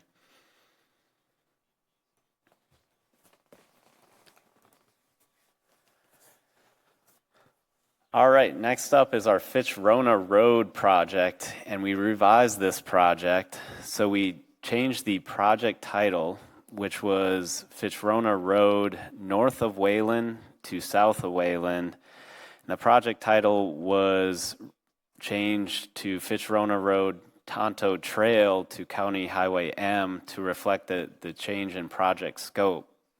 So we added a section of road from 2,600 feet south of Wayland all the way to County Trunk Highway M, which added $300,000 to this project.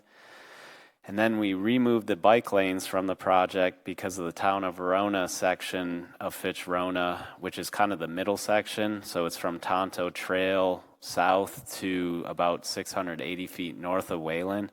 The town did not want to have bike lanes, and they weren't willing to cost share for the bike lanes. So we subtracted $235,000 from the city's portion of this project, and then also subtracted $235,000 from the town's portion for removal of those bike lanes. And then we added a widening of the road from 22 feet wide to 24 feet wide for safety, and this added about $60,000. And then we also added a 2-inch mill and overlay on the town's portion, so that middle portion from Tonto Trail south to about 680 feet north of Wayland. And the town would reimburse us that $150,000 to mill and overlay that segment in our project because they can have some cost saving purposes due to the economies of scale. Tim, when you say bike lanes, would it be bike lanes, or are we just talking about paved shoulders like we're doing on Wayland Road? I believe it was bike lanes was originally proposed in that middle section of this. Okay. The reason I ask is just, Wayland Road from Fitch-Rona going west is still fairly new, but it was not like the width of lanes is not that great, and there's kind of a drop off between the asphalt and the gravel shoulder, and some of the roadway is already starting to crumble. So I'm glad to hear that we're widening it. I presume there's going to be a white stripe there, and the lane width is essentially going to be the same, and kind of have a 1 foot shoulder. Is that what we're talking about? Yeah, there'd be grading too associated with it. So, we'd obviously have to look at, the land and the right of way, and if we needed to obtain temporary easements. So as part of the Wayland Road bike lane or paved shoulder project, we did get some construction easements from adjacent property owners to grade more gradually and not have such a steep drop off. So as part of this project, we would have probably similar situation in certain areas where we would need to go in and grade more gradually and not have a steep drop off.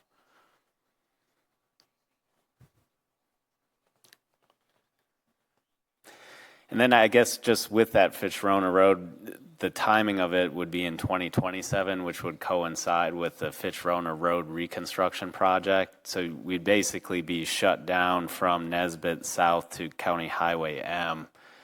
But at the end of 2027, you would have a brand new roadway about 3 miles worth of Fitch-Rona.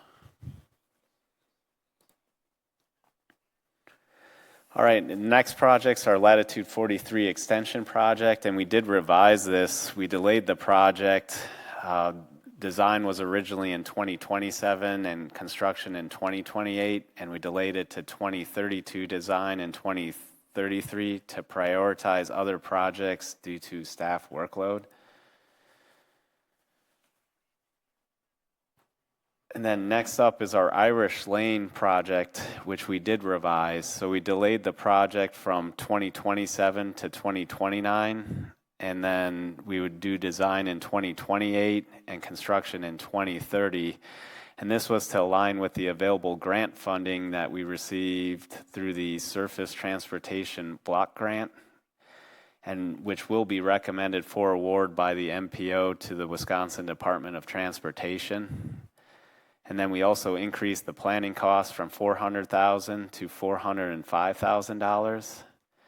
We decreased the right-of-way acquisition from $400,000 down to $270,000. And we decreased the construction cost from $3,600,000 down to $2,700,000. And then we decreased the grant funding from $2.4 million down to $1,685,195.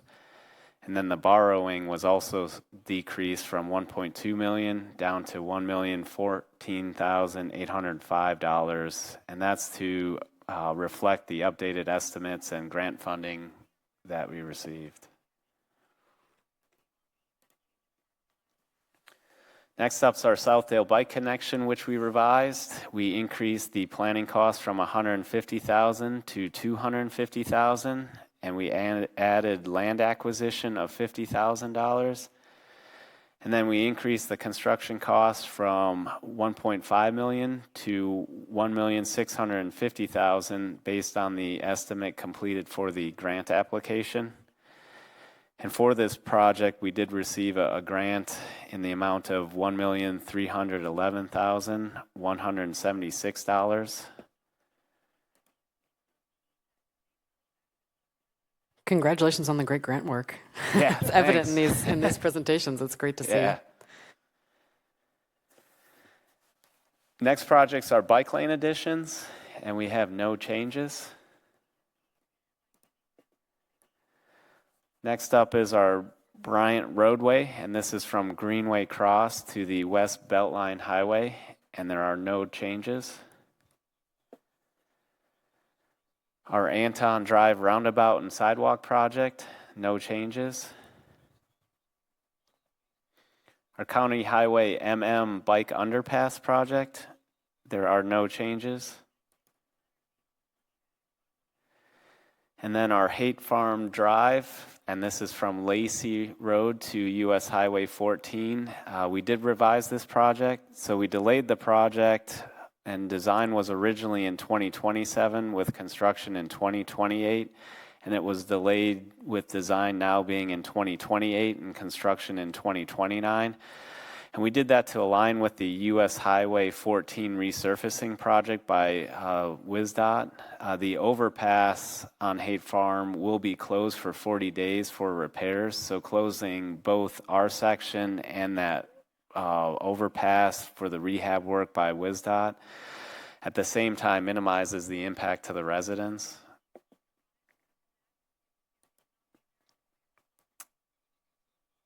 Next up is our Maloney Drive project, and this is from County Highway MM to the city limits. We revised this project. We delayed it from 2026 and 2027 to design in 2029 and construction in 2030, and this was to align with development.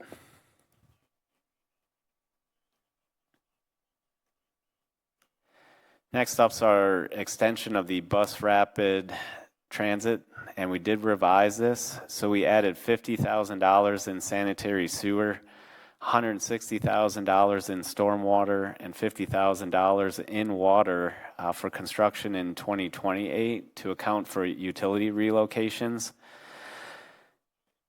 And then we removed the 2035 bus rapid transit extension in full due to funding constraints and the limited density that currently exists in the area.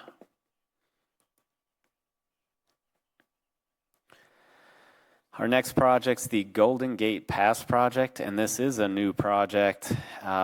We're looking to complete the city portion of Golden Gate Pass through the existing underpass, which is located west of the US Highway 14 interchange along Lacey Road. And the typical road section would be about 30-foot width from edge of pavement to edge of pavement, and then we'd include 30-inch curb and gutter, 8-foot wide sidewalk on both sides, and they extend from the current endpoint south of the underpass to about 1,100 feet north of the current endpoint, which would be into the No Oaks development.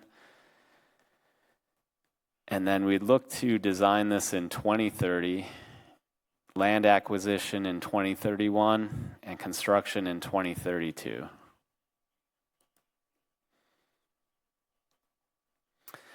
Tim, that explicitly calls out that it would include water main, any stormwater or sanitary as well? Water main, yes, and there would be no stormwater. Well, there probably should be stormwater. I need to check with Ben on that. But the sanitary, no, the interceptors wouldn't be going through the underpass. Okay. Storm, I'd have to check into that. While we're on this item, I've been trying to save my questions here. I'm curious about the funding source for this one, if this is something that could be, we could use TID dollars for, if that's feasible or realistic, or how we decided to use borrowing. I don't know exactly where this project is or if it's in the project plan, but it's definitely something that we could look into. Do you happen to know if it's in the TID boundaries? I don't think it is. I think we would have to extend the TID boundaries, but that's something we did talk about, and that is a potential amendment that we could do in the future for this. And then on the subject of right-of-way acquisition there, if this has already been kind of in the vision since the interchange was put in what, I think it opened in 2012, and I believe the city owns a lot of that land. Am I correct in that? So I'm curious what we would need to spend money on for right-of-way acquisition. I think there is still a parcel that Osborne still owns, so we do need that. And then how the right-of-way for the interchange, it's still in WisDOT's hands, so we need to, I think, work through that with WisDOT. So there's a couple areas that we still need to work through in acquisition. Okay, thank you.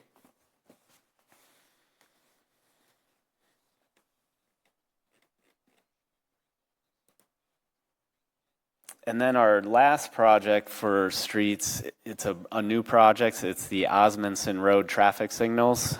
And so we're looking to add traffic signals on Osmondson Road at the McKee Road and Lacey Road intersections. So turn lanes at both intersections will be evaluated as part of this design, and then signal and ITS standalone program grant funding would be applied for. And this grant requires that the WisDOT signal warrants to be met. If warrants are not met, we'd look to delay the project. So in 2032, right now we're anticipating the warrant for Osmondson and McKee intersection to be met. So we earmarked $1,100,000 in 2032.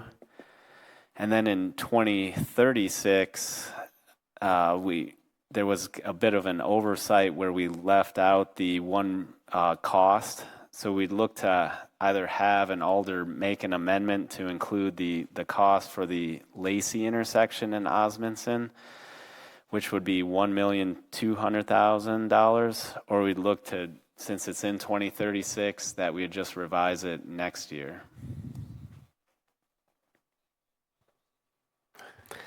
So on that one, do we think the warrants will be met at McKee and Osmondson any sooner? And the reason I ask is to see if there could be any synergies with the water main project on McKee that gets up to Osmondson. I think that's item 4808, or if there could at least be some of the undergrounding of the utilities to avoid having to kind of do some of that work a couple of years later. Yeah, and right now Ross anticipates the signal warrants in 2032, but if the water main comes in first, that's something we could look at, like putting in the conduits or necessary stuff while we're at that intersection.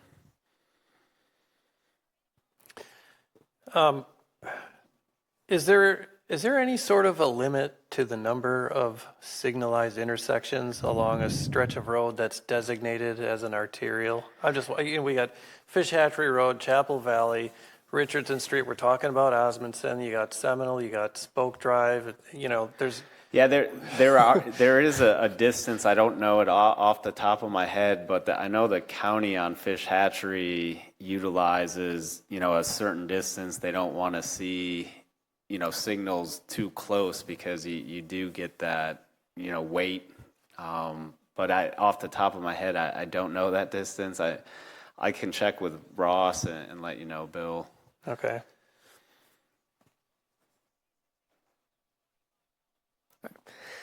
I was saving all my questions for streets till the end here.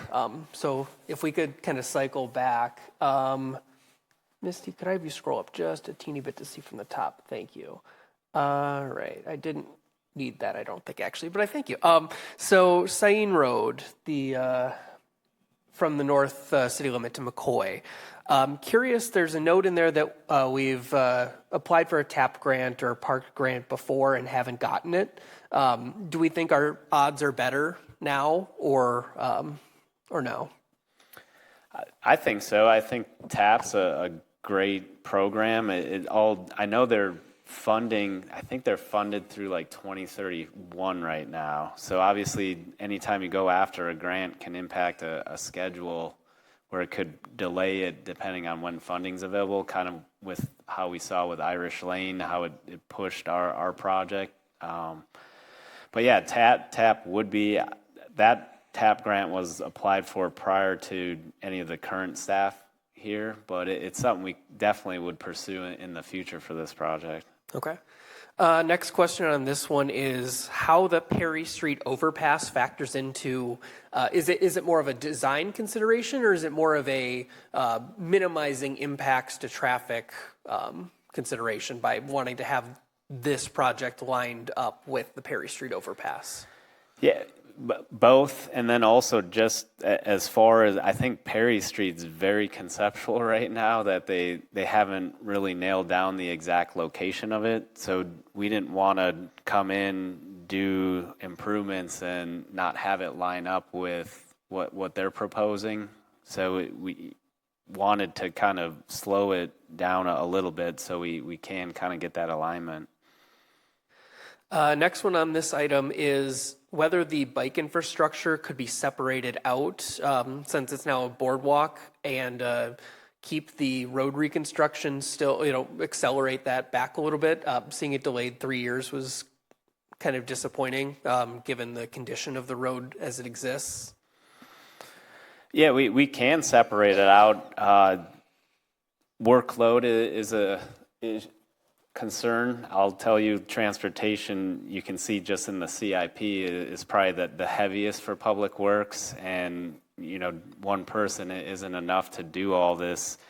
With the grant projects we have County Highway we have Irish Lane coming up, we have the Traceway. So really the workload, if we can fit it in and separate it out, I don't foresee an issue, but right now it's pretty heavy. Okay. I'm just trying to think of what would be the best way forward, because like I said, I have concerns about the how the road can hold up until what was the year on that again? 2031? 2031. Yeah. Seems like a long time for a road that's already in pretty rough shape. Right, and we wouldn't push something out where we didn't think it couldn't last that long. Same with Irish Lane, same with Hay Farms Road, just because it is difficult to navigate and drive on and might not be the most smooth road. However, structurally, we feel it definitely can last that long. You're preempting a couple of my other questions, I see, so thank you. All right. Let's see. Going back to Irish Lane then, since we're on that subject, is the grant in any way, do you think, able to be accelerated? Do we expect that any sooner, or is 2030 the absolute earliest? And if so, what do we think the absolute latest would be that we could spend that money? So currently the earliest is 2030. Sometimes a project that they have slated for a sooner year may drop out. Like if Madison decides to delay a project and frees up some funding, they have been known to ask, hey, are you guys ready to move forward? So that's kind of why we put the design 2 years ahead in 2028 so that we could be ready maybe a year early. And then as far as how late it can be slated back, I believe it's 5 years from when we signed the agreement, which would put us around 2034, 2035. Okay. So do you have thoughts then on what that would look like if we decided to push this back to 2034, 2035, all of the associated sanitary, water main, all of that, and then just did kind of a 10-year short-term fix on Irish for that, whether that's a mill and overlay or whatever that looks like for the next, 9 years or 8 years? Yeah, so if we did push it back, like to mill and overlay is about, I think it was about $500,000 to mill and overlay it from Fish Hatchery Road east to Syene. If we did push it back, that is possible.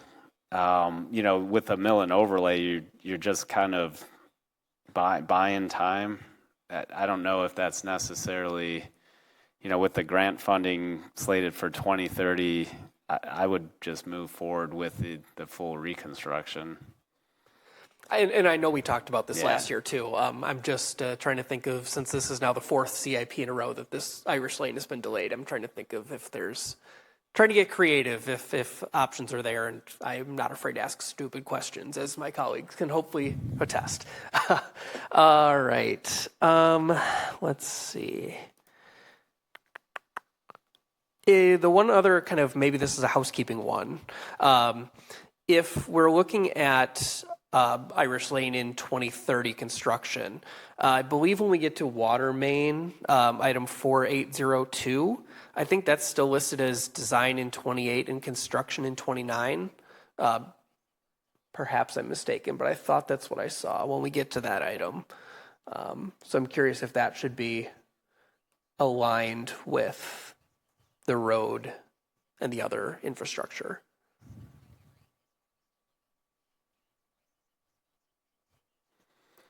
Yeah, that should be aligned. That didn't. So that should be aligned to 2030 construction. I can submit an amendment for that one. And now I'll stop talking. Thank you.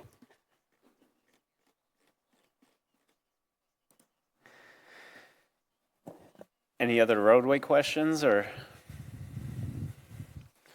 All right, next up is our water, and our first project's the Well 13 and Pump House, which we revised. So we delayed land acquisition, design, and construction to design in 2032, land acquisition 2033, and construction in 2034. And this was based on Strand's water system plan report. And then we also increased funding for land acquisition from $150,000 to $200,000, planning from $270,000 to $420,000, and construction from $2,700,000 to $6 million, based on our recent well number 12 costs. Next up is our SCADA upgrade project, which we revised, and we delayed the next upgrade from 2029 to 2032 due to the current upgrade will be completed in 2027, which allowed us to delay it to 2032. Next up is our water tower repainting project, and that remains unchanged. Next up is our water and sewer equipment replacement fund. And we did revise this, and we updated the various costs and timing for the project. Basically, the stuff highlighted in yellow is what we changed. Water Tower F, we did revise, and we delayed the land purchase 1 year from 2027 to 2028. Our main oversizing, service installation, and hydrants capital improvement project remains unchanged. Our well maintenance project we revised, and we basically kind of shifted some of the well maintenance projects between 2028, 2029, and 2030.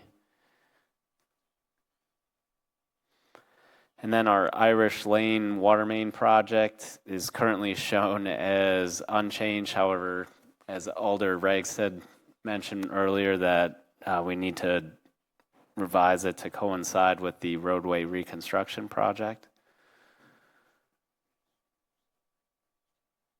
Next project is our customer water meters project, and that remains unchanged. Our AMI meters project was revised, and we added $120,000 in 2027 for a base station at Tower D to provide better coverage for our meter reads. And we clarified that the cost for the meters is borne by the water utility, as the utility is the owners. A prorated cost is charged to the sewer utility through the operating budget. Next up is our McKee Road water main replacement project, and we revised this project. We delayed the project from 2027 to 2028 to coincide with the anticipated grant funding for the path. Next up is our Anton Drive water main replacement project, which we revised, and we delayed construction from 2027 to 2031 to align with the roundabout sidewalk construction in the new Verona Area School District school. Next up is our Goodland Park Drive water main replacement, and that remains unchanged. Next is a new project, and this is our Camp Badger Reservoir booster pump repairs. So we're looking to rebuild the 3 booster pumps at the Camp Badger Reservoir, and the booster pumps need to be rebuilt on a routine basis to maintain their design pumping rates. And we look to rebuild them in 2027 for $90,000.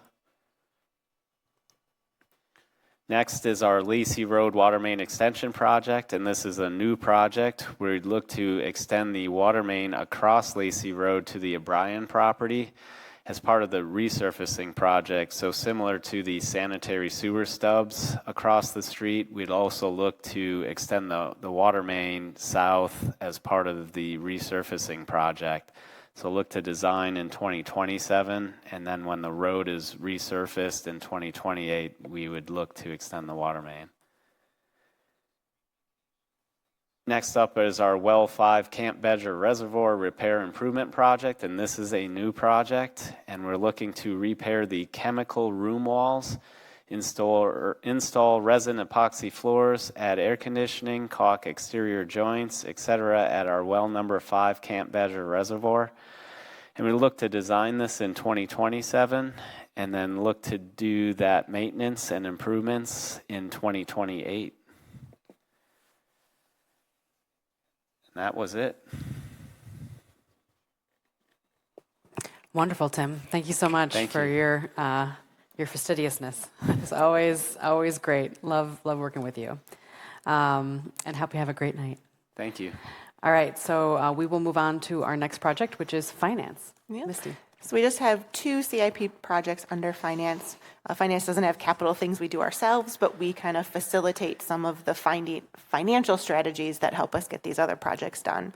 So for the first one, it's the capital grant match funding. Tim mentioned a few times during his projects about the city's portion of the grant match was funded by this CIP 1045.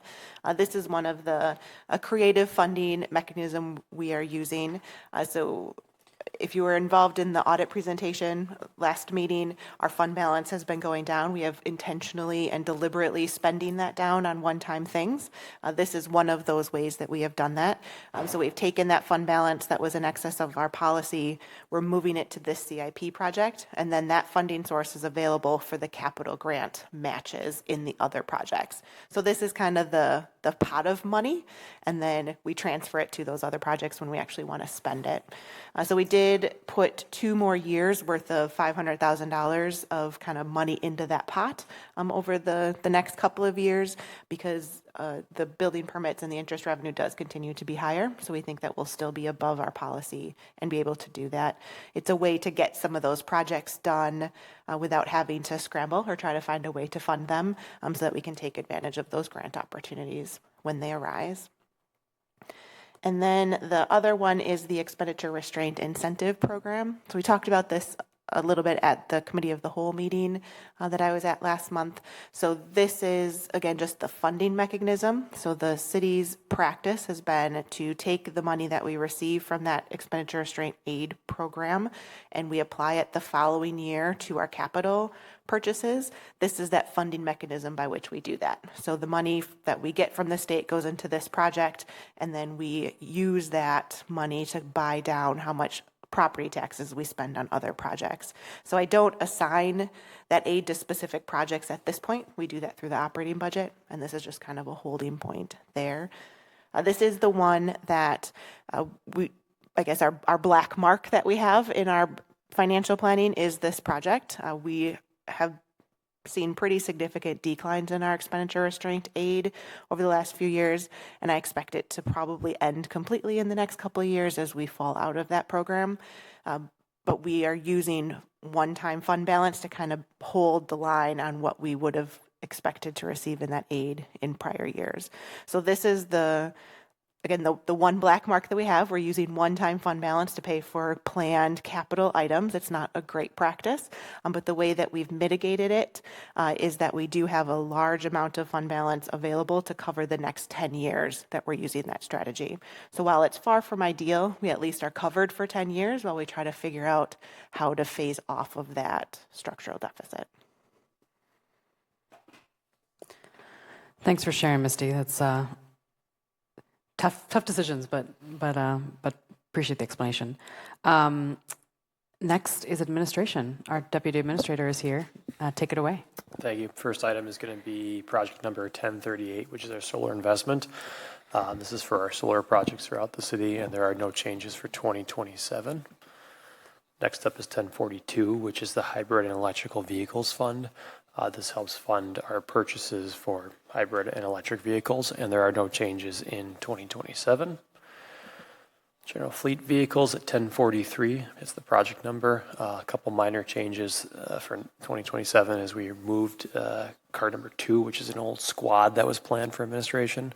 We don't have that, so it's being taken off there. And the inflation assumption is at 2%.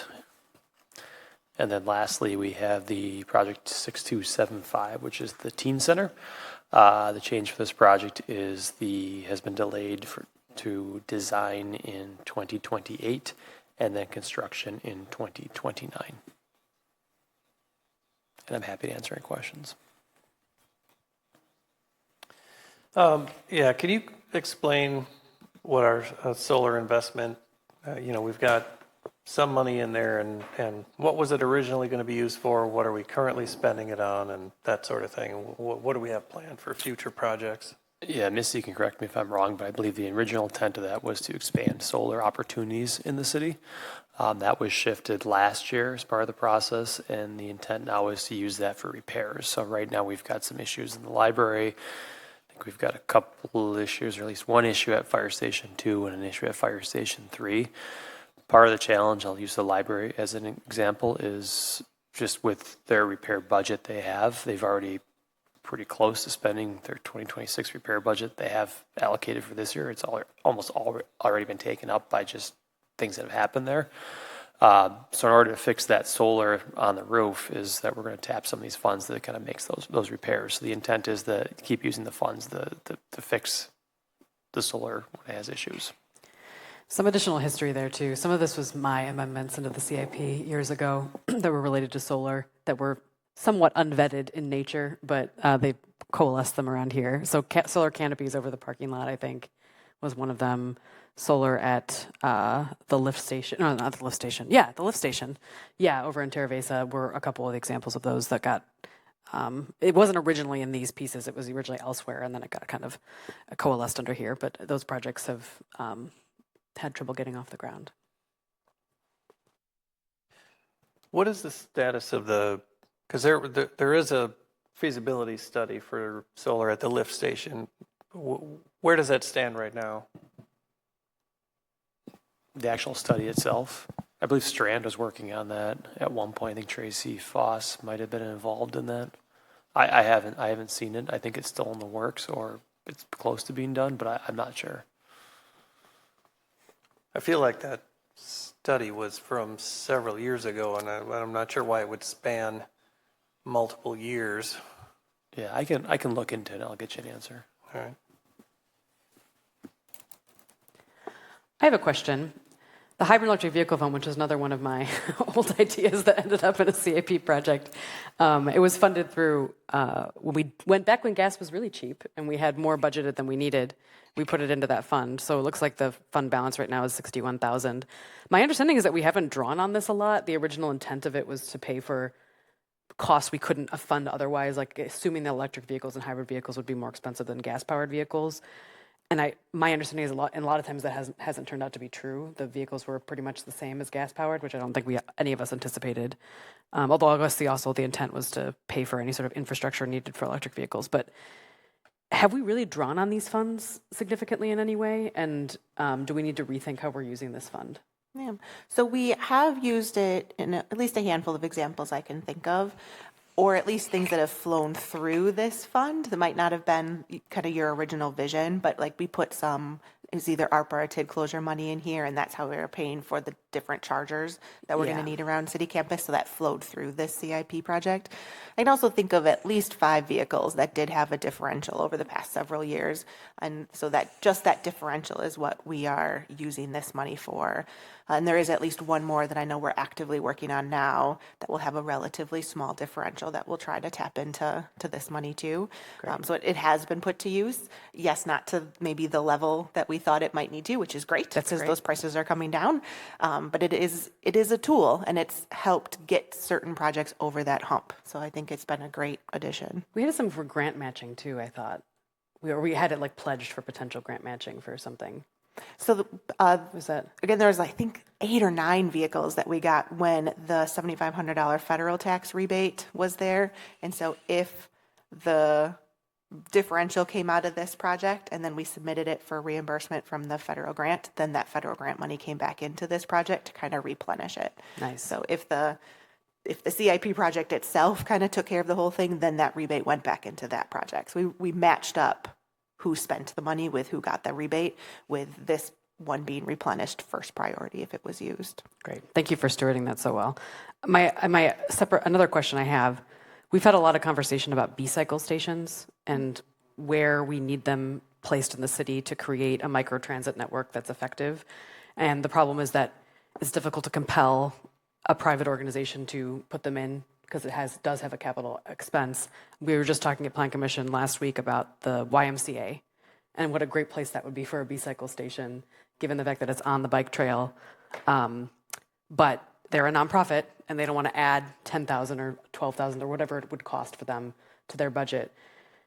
If we were to invest in B-cycle stations ourselves as a city, would that necessitate a new project in the CIP? And what would that look like?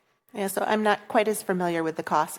Is that 10,000 number just the capital upfront cost? I believe it's for the capital expenditure. Bill, do you know? The most recent figures I heard was that for a 6-dock station with 3 bikes, the capital was about $30,000. Okay. There are some fairly significant O&M costs. I don't know the full scale of that. We've asked B-Cycle and they've said they would give it to us, and that hasn't happened yet. Yeah. It'd be interesting. It just would be something that I've been thinking about. Do we need to start considering that as a possible option? I'm not sure we'd put anything for 2027, but the YMCA is a great example of a place where you might be able to get a for-profit company to put it in under certain circumstances with TID incentives or whatever, but there might be other circumstances. All right, TID money could, be a source of funding for that too, but at least for the capital. Yeah, It just seems like something that we should talk about to putting in the CIP if it's something that we want to continue to invest in, and we want to push if we want to push people in that direction, we might need to invest in it in some way.